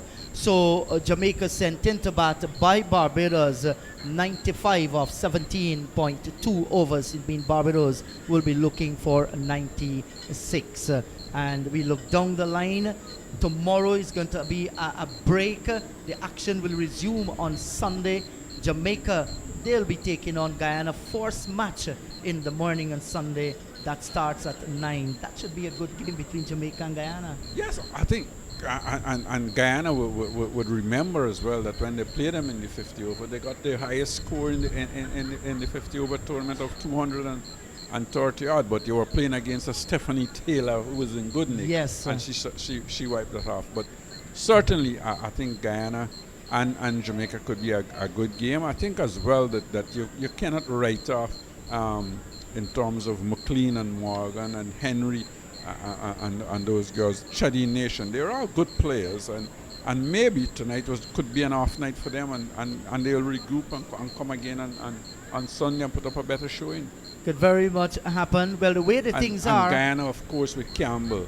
Once Campbell gets going, she tends to batters tend to bat around her, and Guyana can put up a good score. They've got a decent bowling attack, but Guyana's fielding has let them down throughout this tournament, and at least if they don't improve, they will struggle again. Yes, and that's an area that they need a lot of work on. And Barbados, who looks as though they might very well win this when you look at their batting lineup, but it's cricket, you never know. They will play the Windward Islands in the second match on Sunday at 2 o'clock as well. Yeah, and that could be a little tricky game, but of course you would think that Barbados would be feeling quite comfortable and they could win that game fairly easy. But again, you cannot write off any team in 2020. One never knows what happens on the night. I don't think we were expecting Jamaica to be bowled out in the 17th nobody over expected for 95 tonight, so you never know. Yes. But again, Barbados has a very good bowling attack. Yes, certainly. And then the Leewards, they will play Trinidad and Tobago. That match will be broadcasted live. That starts at 19 hours. Yeah, and the Leewards has improved as the tournament has gone on. I think, as time goes by, they have improved. I think Trinidad hasn't played really to their potential in this tournament. If you look at the games that they've played, they haven't been very convincing in terms, even though they won 4 in the 50 overs. And you look at them in the T20. Today, they struggle a little. I don't think they have played to their potential, and maybe if they do, coming down to the end, we could have a good game between them and Barbados as well. Yes, we are expecting for a good match between them because they are one of the top teams. Jamaica is in that lineup as well, and when the top teams play together, you want to see very competitive cricket. I was a little bit surprised with the Trinidad and Tobago bowling in the first T20 game. I thought that Anisa Mohammed and Ram Harak could have done a little bit better. They were a little bit wayward in their bowling. So too were their faster bowlers. So the umpires are already out in the middle, and the Jamaican fielders are taking the field. The target is 96, and they have 20 overs to do that as well. So Clyde has left me, and I've been joined by John Ramsing. 96 for victory, John. Not a huge total, but certainly gives the Jamaicans something to bowl at. Good evening once again, Indrajit, and of course the listeners. 95 all out, the defending champions. I think that has given this tournament, has thrown this tournament very wide open. And because of that display, I think the Barbados team will come out all guns blazing. They like to show their mettle here tonight. They want to show that they're going to leave a big impression on this tournament. The defending champions will go down. That's what the Barbados side will be thinking. But like true champions, the Jamaicans will not roll over quite easily. I would like to see that their opening bowlers picking up a few early wickets to set the cat among the pigeons as we say goodnight once again to Matthew.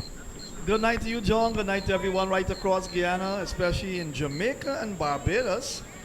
Your two sides here playing ding-dong battle, but you're going to say 95 all out in 17.2 overs is nothing much in the bank really for Barbados. With a strong batting lineup, and guess who's leading the way? The captain, Haley Matthews. She's going to take strike. And the Haley Matthews, I'll tell you, this is a young lady who has burst onto the scene at the international level, and she's not looked back. So the bowler will be Watts. So Vanessa Watts, right hand spinner, comes up, bowls to Matthews. Matthews is pushing it into the offside, picked up an extra cover, and there is no run. So Vanessa Watts starting with short third man inside the circle, backward point cover, extra cover mid-off. There's a long on, a short wide mid-on, off the back foot that slapped down towards cover where Nation is, and there is no run. There is a mid-wicket on the boundary and a short fine leg inside the boundary. Stephanie Taylor's field placement for you. Let's watch Vanessa Watts comes up, bowls to that's the captain. Haley Matthews. She's back, slaps it hard into the ground, and then it bounces away towards cover game for Nation to come in to pick up. And there is no run. So 95 all out, Jamaica. A bad batting effort. Here is a ball that she is coming inside her stumps, and then she is driving it down towards long on. It beat the fielder short, wide mid on, and went down to long on wide for one. So Matthews comes off the mark with one. Danielle Small comes in to strike, number 3 on her bat, and she will take her first delivery from Vanessa Watts. So 96 to win this game, not much at all. Here is a ball that's driven up to Chidine Nation. She doesn't feel cleanly enough. It went away towards extra cover, who tidied up, sends the return back to that Sanford, the wicketkeeper for Jamaica. And 2-2, that's one in fact. She's off the mark. Daniela Small, so one apiece, 2 without loss, as Haley Matthews comes back into strike. Here is Vanessa Watts' ball. She's forward defensive, gets it out towards point, where Stephanie Taylor is. The over comes to an end, 1 over gone, John. 2 without loss. Very good over by Vanessa Watts. Good start from Watts, experienced spinner, bowling with a very new ball under the night sky on a pitch that has lots of grass. But it's going to be a little bit invariable as well, because that's an old pitch. And if you notice what happened in that over, Haley Matthews was trying to play the forcing shot, but because of the slowish nature of the pitch, she did not time it well. She had to delay the shot a little bit more, and she got it through the onside, eventually delaying the shot. So the pitch can be tricky as well, so that's another thing that can be playing on the batsman's mind. But very nice over. Good start, good competitive start from Watts, not trying to give anything away. Last night, Jamaicans, they bowled just one extra, they sent them one wide, Right. and that was way in over number 17 or thereabout, which was bowled by the captain Stephanie Taylor. If they can have that kind of bowling performance again, they can certainly put some pressure on Barbados. Do remember, and I want to re-emphasize that they are the defending champions. They must have done spectacular things in 2018 that led them to this title. And they will need Chanel Henry to be a miracle worker for them, Jamaica. She comes in now, bowls to, that's pulled away backward of square for 4 by Daniela Small. That's on the leg stump, and she picked that up beautifully and sent that away, John Ramsing, to backward of square for 4. She's gone up to 5, the total up to 6. 6 without loss. That was a good shot. Yeah, that was a very bad delivery, a very short delivery from Henry. Not a lot of pace on it as well, just a gentle loosener. But Small, who latched onto it very quickly, will not miss out on those. Lots of space on the onside, and she got it to the boundary very quickly. Too bad ball, it must be dispatched. 14 T20 international matches for Henry. Rushes past umpire Javid Prasad, and that swung in the air. Will it be caught? A fielder settles under it, drops it. Would you believe it? Down at cover. Who is the guilty scalp? It's Watts, the guilty party, actually dropping that catch, and that is a wicket that Barbados. Well, I tell you, Jamaica will be extremely disappointed with that effort there by Watts. That was skied in the air, looking for the big shot, top edge, and a dolly inside the circle, on the circle there, the 30-yard circle. Vanessa Watts put it down. That's a bad miss, terrible miss indeed. And she did everything right, Watts. She got under it, she settled nicely, and then in the end floored it. But I think Henry, who created that opportunity, will not give up. She'll try hard again. They took the single. Here is Matthews. That swung away. That's gone over wide long on for 6. That's a big shot from a big cricketer from Barbados. A talented, gifted young lady, 21-year-old. She picks up a maximum. The total goes up to what? Is it 13? Yeah. 13 without loss in the second over. And if you're going to drop cricketers, if you're going to put down chances, the big shots are going to come. You're going to pay for it. More often than not, after a drop catch, you tend to see a boundary, and that's exactly what happened. Haley Matthews got a juicy half volley, and she played through the line over long on for 6. Henry bowls once more to Matthews, beaten outside the line of the off stump. That was a beautiful delivery. That pitch just outside the off stump and moved a little bit shade away from Matthews. And in the end, John, even though she was hit for a 6, a nice comeback delivery. She can be a handful, Henry, because of that little change-ups that she usually bowls, not express pace. And the keeper coming up to the stump to put some pressure on Matthews as well. Here is a ball that Matthews is, in fact, no ball, signaled by umpire Javed Prasad. You see the disappointment there. I think Matthews reached for that wide of the off stump. Must have got a nick. John Ramsing taken by the keeper, who I thought did very well indeed to take that. But no ball. Always a butt in this game and a free hit. But you cannot blame anybody else except Chanel Henry. She overstepped. And another opportunity there, had it not been a no ball, it could have very well been 2 wickets in the over. But Henry will try to work hard again and go back to the top of her mark. Matthews will want to forget about that. That's how cricket goes. That's gone. Need to start again. She tries once more, bowls to Matthews. Matthews is swinging that through mid-wicket. 4 runs, that's the free hit. And she punctured it nicely. Capitalized on the free hit from the no ball. And even though Barbados give away 20 extras, you look at the first extra, a no ball, could have got a wicket. A catch was taken behind the stumps, but it was a no ball. And really, that would hurt Jamaica. The drop chance from Vanessa Watts down at cover, and then caught behind off a no ball.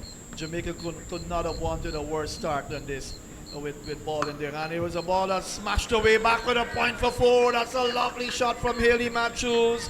Oh, and she's looking so good. She's picked up from where she's left off in the 50-over tournament, John. She's in gripping form this year in this season of cricket here for the ladies in the Caribbean. The total has gone up to, is it 22? 22 without loss. What a shot. 20 runs from that over. What a spanking 4 to finish that over. A little bit of room just outside the off stump. And Matthews using her reach. She's a tall girl and she just caressed it nicely. That's a shot of a batsman who is a class player, a touch player, and it's showing here tonight. Well played, riding her luck. That thick outside edge that was bowled off, that she was actually caught behind off of that no ball. She's forgotten about that altogether, and since then spanked 2 4s. Here is Watts bowls over number 3, and that's undriven down to long on for a single by Danielle. That's small. She gets her 7th run. So Matthews has hit a 6 and 2 4s so far, if I'm correct. In our knock of 15, it's gone up to 23 for no loss. Just the wide. Let's watch Watts comes up. She's in bowls to Matthews. Matthews is driving back to Watts. And there is no run. So 6 and 2 4s so far. She wants to end this quickly. She wants to win this game for Barbados with a lot of overs left in the bank. John Ramsing, here is Vanessa Watts ball. She kept that down, but Matthews pounced on it and she lifted it over mid-wicket. The fielder from off the boundary came in and it bounced in front of her and then went behind her for 4. That's 3 boundaries to Hayley Matthews and a 6. She's gone up to 90 now. It's gone up to 27 without loss. A short delivery from Watts, and Matthews quickly latched onto it and pulling it over that mid-wicket region.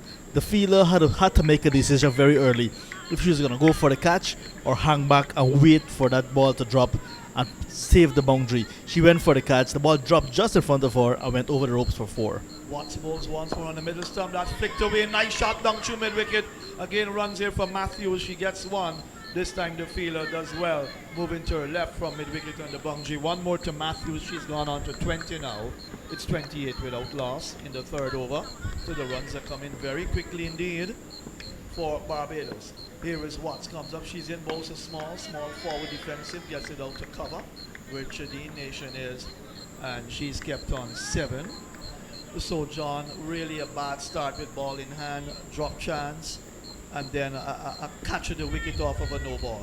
Here is Watts comes up. She's in bowls of small drives down to mid-off.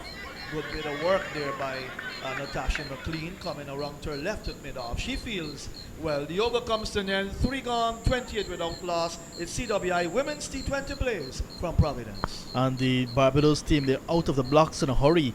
28 after 3. That's a very good start for them. They're scoring at 9.3 runs per over which means that the required rate is just 4 runs, exactly 4 runs and over now. And because of that start, they'll want to wrap things up very early. Just 68 needed from 102 deliveries for victory. Despite we're late here at Providence, it's 8:41 now. In the context of the game, it can be an early night. Right, so Jamaica batted first after losing the toss, got up to 95 all out, 17.2 overs with 20 extras. Williams unbeaten on 28 and needing 96 to win. Of course, that rate is asking rate of 4.75. It's not going to be enough in T20 cricket. They've got up to a rollicking start. Let's watch Henry, over number 4, about to start from the northern end of the ground. She comes up, she's in, bowls to Matthews. Matthews is driving down towards extra cover. Good bit of work done there by the number 9 fielder, that's Carla Cohen, diving to her left, tumbling over, and coming up with a nice save. The score is kept at 28 without loss. So, 4 wickets to Bruce, 4 for 16, 4 for 25 for Matthews. Let's watch. Henry comes up, bowls to Matthews. Matthews is on the back foot and then strokes it out to cover, and there is no run. Selman 1 for 14 from 3.2. and Dottin 1 for 16 from 2 overs. The wicket takers for Barbados. And in the very second over of the innings, Bruce struck when she removed McLean. And then she followed up by picking up Morgan, Nation, and Henry for 2, 1, and 4 respectively. That's pulled away over the infield, heading out towards the boundary. A sprint here for, it looks like McLean, and that's gone for 4. Signals 4 to the umpire. So that's another boundary to Haley Matthews. The boundaries are coming, John. It's gone up to 32 without loss. Well, because of the power play, which means just 2 fielders are outside of the 30-yard circle. That was hit over the infield deliberately by Haley Matthews, and she got a boundary. She's going to be very positive in this run chase. Like you said, picking up from where she left off in the 50 overs. But McLean did very well to chase it all the way down to the boundary from mid-on and almost saved it. She got a boot to it, but with the momentum of that ball and herself, they both went into the boundary. Good effort in the end, but Matthews winning the battles so far. And not only the mighty Bruce picked up the first 4 wickets of Barbados, but Matthews picked up 4 as well. It was about a slashed over cover, 4 runs. Beautiful shot by Haley Matthews, and she's going to pounce on anything wide of the off stump. And as you rightly said, John, with the fielders inside the 30-yard circle for the first 6 over, that's going to be easy pickings on any day. That's another bad delivery. It was slow, of course, from Henry, and on the line of off stump. Matthews, they're reaching it and deliberately going over extra cover, and it's sped away down towards the boundary, just wide of that fielder at extra cover, but on the boundary. She's gone to 28. There was a ball that beats her outside the off stump, taken by Sanford, that kept a little bit low. And she was almost cramped in attempting to play that delivery. Good delivery, good comeback again. But it's one person who can put up a performance for Jamaica. It has to be Chanel Henry. There's Tradin Nation to bowl as well. She hasn't come yet into the attack. Here is a ball that's short of a length outside the off stump. Smash back with a point for 4. Oh, what a lovely shot by Matthews, and she is really showing the class as a player, not only for the West Indies, but now playing for Barbados. She's showing the world why she's such a good player. She's gone up to 32, John. It's 40 without loss. That's another spanking shot, just a marginally wide of that off stump, but because of the lack of pace, Matthews was able to wait on it and slapped it very well, had enough on it, lots of power, good timing as well, and the placement was immaculate. Well played. That she's raced up now to 32 from 19 balls. 6 fours so far, Matthew, and 1 towering 6. She is certainly a class player and showing it all here tonight. What a display. It's a pity we don't have more spectators in the stands watching, just those on the YouTube channel. So Vanessa Wall starts over number 5 and bowls a small forward defensive, gets it into the onside. No runs. So all her runs have come in boundaries, have they? Yes. 6 fours and a 6. 6 fours and a 6. She's on 32. 32. Wow. Well, I think 6 fours, 24. Yeah, and that's right. She got two singles. Here is a ball from Watson. She's swinging, wrapped in the pad, and it bounces away towards the offside of the pitch. So 24 and 6, 30, and then 2 extra runs, of course. Almost all our runs coming via boundaries. Haley Matthews, big hitting batter for the West Indies and for Barbados. Captain in this side and doing a pretty good job. Forward comes Small, pushed into towards the extra cover area, and there is no run. Small is kept on 7. Matthews 32 over, number 5 in progress. Inderjeet will take over from yours truly at the end of this over. Here is Watts comes up, she's in bowls to Small. Small is forward, gets it out towards extra cover, and again no run. Just a few spectators on hand, John. And even though Guyana is not playing in this game, it's also nice to see maybe 10 spectators in the green stand. Supporting women's cricket. Wonderful indeed. 40 without loss. Watts bowls, that's a quicker delivery, just outside the off stump. Small is onto the front foot and plays it down to mid-off. In fact, to extra cover, and there is no run. So Matthews 32, Small 7.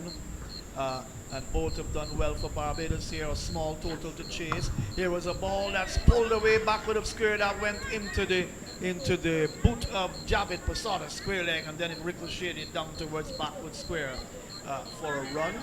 And the fielder, that's Rashada Williams, out on the boundary. The over comes to an end. 5 overs have been completed.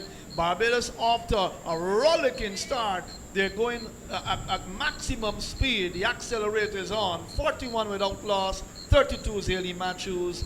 8 to Small. 1 extra. A wide, in fact, a no ball that really cost Jamaica because a catch was taken behind the stumps and then followed the free hit. 41 without loss. More from John. Then it will be Inderjeet. The slow pitch not helping Chanel Henry. I know she can bowl much quicker than she was bowling, but she was actually trying to bowl within herself and try to use the conditions, slow pitch and lots of humidity in the air, but did not get it right. Her 2 overs went for 32. She disappeared all parts of the park. And now Stephanie Taylor bringing herself on into the attack now after 5 overs, still in the power play, which means just 2 fielders are out of the 30-yard circle that are allowed. Good evening, Inderjeet. Hello, John. Good evening. And here is Stephanie Taylor just going down on one knee and banging this one over the backward square on her way to the boundary for 4. Another boundary. In fact, that's a Small. I beg your pardon. That was a fine shot by Small. The scoreboard has her on 12, and the score is now on to 45 without loss. And this is a terrific start by the Jamaicans, by the Barbadians, in fact. And they have done well when they bowl, restricting Jamaica to 95. And in the batting now, they've been terrific. Here is the off spinner taken on the pad. How's that, says Taylor. Not out, says umpire Javed Passad. The score is kept on 45 without loss. And it seems as though we're not going to be too long here tonight, John. Yeah, Small looking to get on with things, feeding off of Haley Matthews, and that positive energy transforming to the Small as well, who picked up 2 boundaries in her 12 so far. Taylor, this is outside the line of the off stump and spinning back into the right-hander, and Small works it away down towards mid-wicket. She gets another run. She moves on to 13, and this will take the score into 46 without loss, and we're in over number 6. This has brought Matthews back in strike. Taylor comes in, bowls to Matthews. Back she goes, and very carefully just gently turns it away down towards short backward square. Morgan is in the way, sends the return in, and Matthews cannot score. We're still in over number 6 as we watch Taylor comes in, bowls to Matthews, and this is a big wind. It's high in the air. Will the catch be taken by McLean? And she floors it down at long on. Now this is poor fielding. Why will McLean drop that? She settled under it, waited for 365 and a quarter days, and when it got into the hand, it went out. Taylor gets another chance. That's her second. It's 47 for the loss of Matthews, in fact, they were that's right, Matthews. yeah, but the captains are battling. That one was on the line of the middle stump, hit high in the air. She got height more than distance, and McLean coming in just a few steps off of the long on boundary and could not hold on. That's very poor indeed. Yes, and this time Small is playing it down towards short straight mid-wicket, and there is no run. 6 overs gone. Barbados, they're 47 without loss, with Haley Matthews on 33 and Small on 13. This is Cricket West Indies Women's T20 Blaze from the National Stadium. Power play completed, and in comparison, Barbados, they're 47 without loss, while Jamaica were 24 for a loss of 4. So Barbados well ahead in both departments, but the chances that are created, had they been taken, this could have been a different game altogether in the G. I know that the defending champions, Jamaica, they were not going to be rolled over quite easily. They have created the opportunities, but the fielders have not been supporting them. I'm not sure what happened between last night and coming to this game here tonight for the Jamaicans, because they had a really good game last night, and tonight it's a totally different side we're seeing. But that's part of the game. The Barbados side, they're really taking advantage of what we may call a ragged looking defending champions, who seem to be very much beaten at the moment. They need a really big effort if they're going to come back here. Over number 7, here is Nation, comes in and bowls to Haley Matthews, and that's a wide, says umpire Kaulasar, wide outside the line of the off stump. One more will be added to the score, and I will take it now on to 48. 48 without loss. Small was dropped by Watts down at cover of the bowling of Henry, and that was pretty early. Matthews being given a life of a no ball and dropped by McLean down on the long on boundary as well. So Jamaica, they haven't taken their chances. Nation comes in, bowls to Matthews onto the back foot. She opens the face, glides it down towards third man just inside the circle, and there is no run. Now your fielding need to back your bowling as well, especially when you have scored a low total. And Nation turns in the distance once again. She's going to run in and bowl her heart out, and she comes into a well set Haley Matthews. Bowls to Matthews, back she goes and cracks it away. A true point out towards the boundary for 4. The sweeper give up the chase a long time. Matthews gets another boundary. She will now move on to 37, and that will take the score now on to 52. So the 50 is up for the Barbados team. They're 52 without loss. Let's look at a comparison again. Jamaica 50 came up in 78 balls. Barbados 48 balls. 40 balls in fact. Here is Taylor. She's going high. She's going long. Will it clear the ropes? She does. And that's a maximum over mid-wicket. And, well, why I'm saying Taylor? It's Matthews. Haley Matthews, the skipper for Barbados. What a fine shot was that. It's now on to 58 without loss. And that's a brave shot. Just using her feet to the fast bowler in Nation. But because of the slowish nature of the pitch, she was actually just playing through the line and chancing her arm, and she got good connection, and it went all the way over mid-wicket. And this time it's outside the line of the off stump, and Matthews this time watches the ball go by. So Matthews, she doesn't want to stay too long out in the middle. Once the delivery is in the slot, she's going to go after it. As Nation comes in once again to Haley Matthews, and she's looking for the drive through the covers. The ball peeled off a thick under portion of the bat. It goes away down towards backward point, and this time the Barbados skipper cannot score. And when you look at her bat, she's so many notches ahead of so many of the ladies out here. She's an international star, Haley Matthews. Here is Nation. Comes up and bowls to Matthews, and she's turning this one off the legs down towards short backward square. There is no run, a short delivery that head down the leg side. The over has been completed. 7 overs gone. Barbados looking for 96. They are 58 without loss. This is Cricket West Indies Women's T20 Blaze from the National Stadium in Guyana. It's a nice partnership as well. They're complementing each other. 58 for the opening stand from 7 overs. And they've certainly done the job so far for the team. Haley Matthews, of course, the captain, 43 from 27 balls. And Small, 13. She has played her part in support of Haley Matthews, who has been the aggressor in this partnership. And they both look very accomplished to what we may say some ordinary bowling from Jamaicans at times. And terrible fielding. If you have just put up 95 on the board, you need to take all your chances. And they're certainly not doing that at the moment. Just 2 extras, but one in the form of a wide. But still, generally the outfielding has been poor. Here is Taylor, comes in and bowls to Small. She gets a good delivery, stretches forward, taken on the pad, and it balloons away into the onside field. There is no run. This is over number 8 in progress, so they need a further 36 runs for victory. Should be easy picking outside the line of the off stump, and Small is playing a very sensible innings here. She's not going to do anything reckless. She's allowing her skipper to go after the bowling, and why not? She's on 13. As we watch Taylor once again, comes in, bowls to small, outside the line of the off stump, and there's an appeal, Caught and behind. gone, caught behind. So they've gotten their first wicket to Jamaica. Small caught behind of the bowling of Stephanie Taylor for 13. Barbados in over number 8, they're 58 for the loss of 1. Yeah, so the captain of Jamaica getting a breakthrough, 58 runs on the board, so the first wicket going down at 58 in over number 8.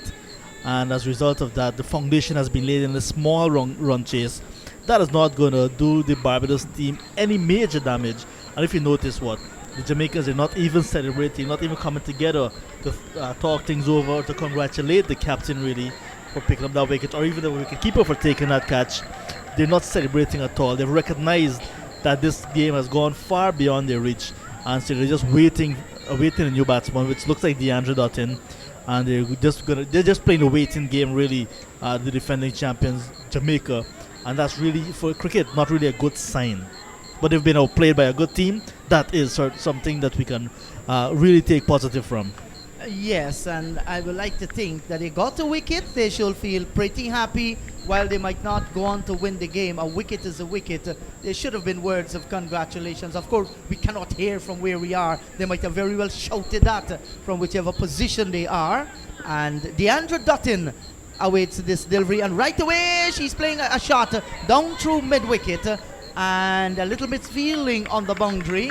The return comes in, and they will get 2. So Dutton is immediately off the mark. She scores 2, and that will take the score now on to 60 for the loss of 1 wicket. John has left, and Clyde has joined me as we watch Taylor comes in, bowls to Dutton, works it away down towards forward square and gets a single. She moves on to 3, 61 for the loss of 1. Barbados tearing away towards victory here. Well, they're cruising really. They have got no bother, and Jamaica hasn't helped themselves either by dropping 2 simple catches and 1 difficult one out in the mid-wicket boundary. But they haven't done themselves any favors either. Yes, and very stylishly she steps on the back foot and strokes it away. A true square cover out towards the boundary for 4.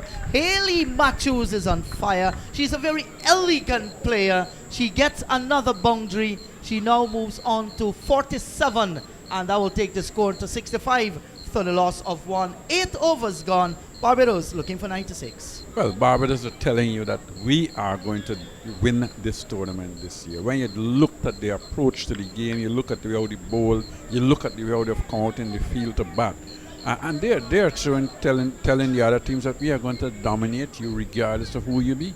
Because that last delivery was not a bad delivery, it was outside the off stump. Matthew stepped back and just really worked it nicely past backward point for 4 runs with ease. And it's going to be very difficult for any of these teams to beat Barbados. Yes, they can be beaten, but the way they've been playing in every department of the game, and you look at their body language when they're in the field as well, and that will tell you about their confidence level. Nation is going to begin over number 9, and DeAndre Dutton is in strike. Comes in, bowls to Dutton, and a big drive by Dutton down towards cover. Nice fielding, running away from that wide mid-off position. Can't prevent the single. Dutton, she gets another run. She moves on to 4, and the score goes on to 66 for the loss of 1. As we watch, Nation once again from the southern end of the ground begins to move in, comes in, bowls to Matthews. Matthews is driving, and that's a powerful shot down towards wide long off on the boundary, and the return comes in, and DeAndre Dutton is home. It has hit the stumps, but Dutton took on the arm of the fielder down at long off. She got the 2 runs. It's now on to 68 for the loss of 1. That's great running between the wicket. Well, that's good cricket, and good to see that even though they're cruising, they're still looking to press home the advantage, still looking to take that extra runs, take on the fielders. And that's certainly good cricket, and I think DeAndre Dutton is such a good all-round cricketer that it's hard to really keep her out of the game. Nation comes into Matthews, and Matthews is swinging this one away out through backward square. The return comes in, and they're going to take the 2 quite very easily. 2 more to the score. 2 more to Hayley Matthews. And that's her 50. Congratulations to the Barbadian skipper. She has gotten another half century. The score is 70 for the loss of 1. Well, again, that was a full delivery on the pads. She was clipped it nicely in front of square, and they got 2 more runs for that. So well played 50 by Haley Matthews. It's really a wonderful innings. She's played a lot of good shots and was able to hit the ball hard over the top as well. And she's hit 2 maximums. Yes, 8 fours and 2 sixes off 30 balls for the half century by Haley Matthews. And this time she's looking to cut one down to point. Didn't make any contact. It went away into the gloves of Sanford, and there is no run. 70 says the scoreboard for the loss of 1. So they're looking for a 4-26, and they're doing a great job out in the middle. Nation turns once again. She's not going to be daunted. She has the ball, and she's doing that. Comes into Matthews, and this is delicately cut away down towards the fine third man boundary. Is that McLean after it? No, it's not. McLean does a little bit of a football. Does well too. A chance for a run out. She dives. That's Haley Matthews. And she got home. Well, that was good fielding by Howell. Chasing the ball all the way down towards the fine third man boundary. Matthews putting in the dive. She protects her wicket. 73 for the loss of 1. I think she's given Deandra Dutton a little bit of a stick as well, because Deandra Dutton was looking for that third one. I don't think Matthews was very keen on going for it, because she started very late. Deandra was already down on her. Here is Nation to Dutton, and Dutton is looking to whip one off of the front pads through mid-wicket. Didn't make any contact. The ball cannoned into the pad and rolled away into the onside field. 9 overs gone. The score is 73 for the loss of 1. More from you, Clyde, and then it's going to be the voice of Matthew Kissoon. Yeah, but certainly the Barbadians batting has certainly dominated this game. Barbados have dominated this game from the second over that they were out on the field, and they've continued to dominate now with Haley Matthews and Deandra Dutton in the middle. They're looking very positive, looking to work the ball and hitting the balls. Not only really looking to hit and hit hard, but looking to work the balls into the gap as well and picking up 2s and 3s. This is going to be a clinical victory, Clyde Butts, for Barbados when they get it. 73 for the loss of 1. Let's watch Stephanie Taylor bowls a full toss. That is a hit away down to mid-on. Matthews not being tempted to go for the big shot, because you've got the 4 fielders outside the 30-yard. One at backward square on the boundary, one at mid-wicket on the boundary. Then you've got long on and a long off. Let's watch Stephanie Taylor bowls. That's on the middle stump down the leg side, and looking to pull that through backward square. Missed the shot, and taken by the keeper. No run. 73 for 1. She's on 54. So what? 8 fours and 2 sixes in her knock. 30 balls when she got to her 15. Here was Taylor bowls on the back foot, squared up and gets it off a leading edge in the air, bouncing well short of the fielder down at cover. That's Watts. She's kept on 54. It's 4 to Deandra Dutton, who's at the non-striker's end. She's forward on drives down to mid-wicket off the inner portion of the bat. Matthews gets her 55th run. The total up to 74 now for the loss of 1 in over number 10. This is going to finish very quickly, Clyde. And Barbados has shown why they're superior thus far in this tournament. Here is a ball that swung away. That's gone over the wide mid-on area, and that's gone for 4. That's a special shot that Dutton loves to play, as she takes her total now up to, the scoreboard is ticking over now to 8. It's gone up to 77. I make it? 78 for the loss of 1. Well, that was a ball given general flight by Taylor, and Dutton accepted the challenge and hit it well over mid-wicket. Here is a ball that Dutton is coming inside her stumps and then plays it into the leg side and takes a quick single. Smart cricket by a cricketer who's been around for some time. The over comes to an end. 79 for the loss of 1. 10 overs gone. It's CWI Women's T20 Blaze from Providence. Let's hear the voice of Clyde Butts. Yeah, and then we have been looking at the 2 batsmen. They've batted very well, but Taylor's come on, and Taylor's actually bowled pretty well. She's kept things fairly tight. She's gotten a wicket, but she's had a chance, an easy catch out to long on, dropped off of Haley Matthews as well. But she has come on and certainly bowled very tight. And I think, and I said this last night, that Jamaica needs another spinner. I think you've got Taylor, you've got Watts, both bowl good, because Watts did bowl fairly well tonight again. But apart from the two of those, you've got 3 or 4 medium pacers, and they haven't bowled as well as we know they can. So 17 needed now, and they've got a half their overs to get. There is a ball that's driven. Nice shot for 4. Back over the head of Nation, in fact, to her right. And down to the boundary for 4. That's a savage shot by Deandra Dottin as she moves into double figures. She's gone up to 13 now. It's 83 for the loss. Well, that's the power of Deandra Dottin. Ball pitched up, and she didn't try and hit it too hard. She was hitting it, just trying to get it over the bowler, hit straight back over the bowler, and she got 4 runs for it. That's Deandra Dottin. She's a very powerful young lady and hit that very hard indeed. Yeah, so Jamaica certainly didn't turn up at the office today against a superior strong side. Here is Nation, comes up, bowls to Dottin wide of the off stump. She's driving it hard into the ground, not timing the ball at all as it bounces away towards long off. She gets a single. She's gone to 50 now. It's 82 for the loss of 1. Clyde, Jamaica certainly not turning up to the office today. Well, I don't think they batted as well as they're capable of. They're much better batting side than that score revealed, I think. And only Williams really looked to bat and bat properly. Williams worked the ball nice there wrong. Nation comes up. Matthews is looking to swing that over mid wicket, missed the shot. Struck her in the pad and then bounces away for Sanford, the keeper, to pick up from behind the stumps. 84 for 1. Yeah, and I think that's where they would have lost this game, because they didn't bat well at all, and have given Barbados a total of 96 to win. I think that's fairly easy for Barbados batting lineup, the good Barbados batting lineup that they is. Full length delivery, hit over the head of Chidi Nation, down towards long off. There's a field out there for that shot, and she comes around to her right to pick up. She gets a single. Haley Matthews, she's gone up to 55 now. The score up to 85, so they need 11 to win this game very easily here at Providence.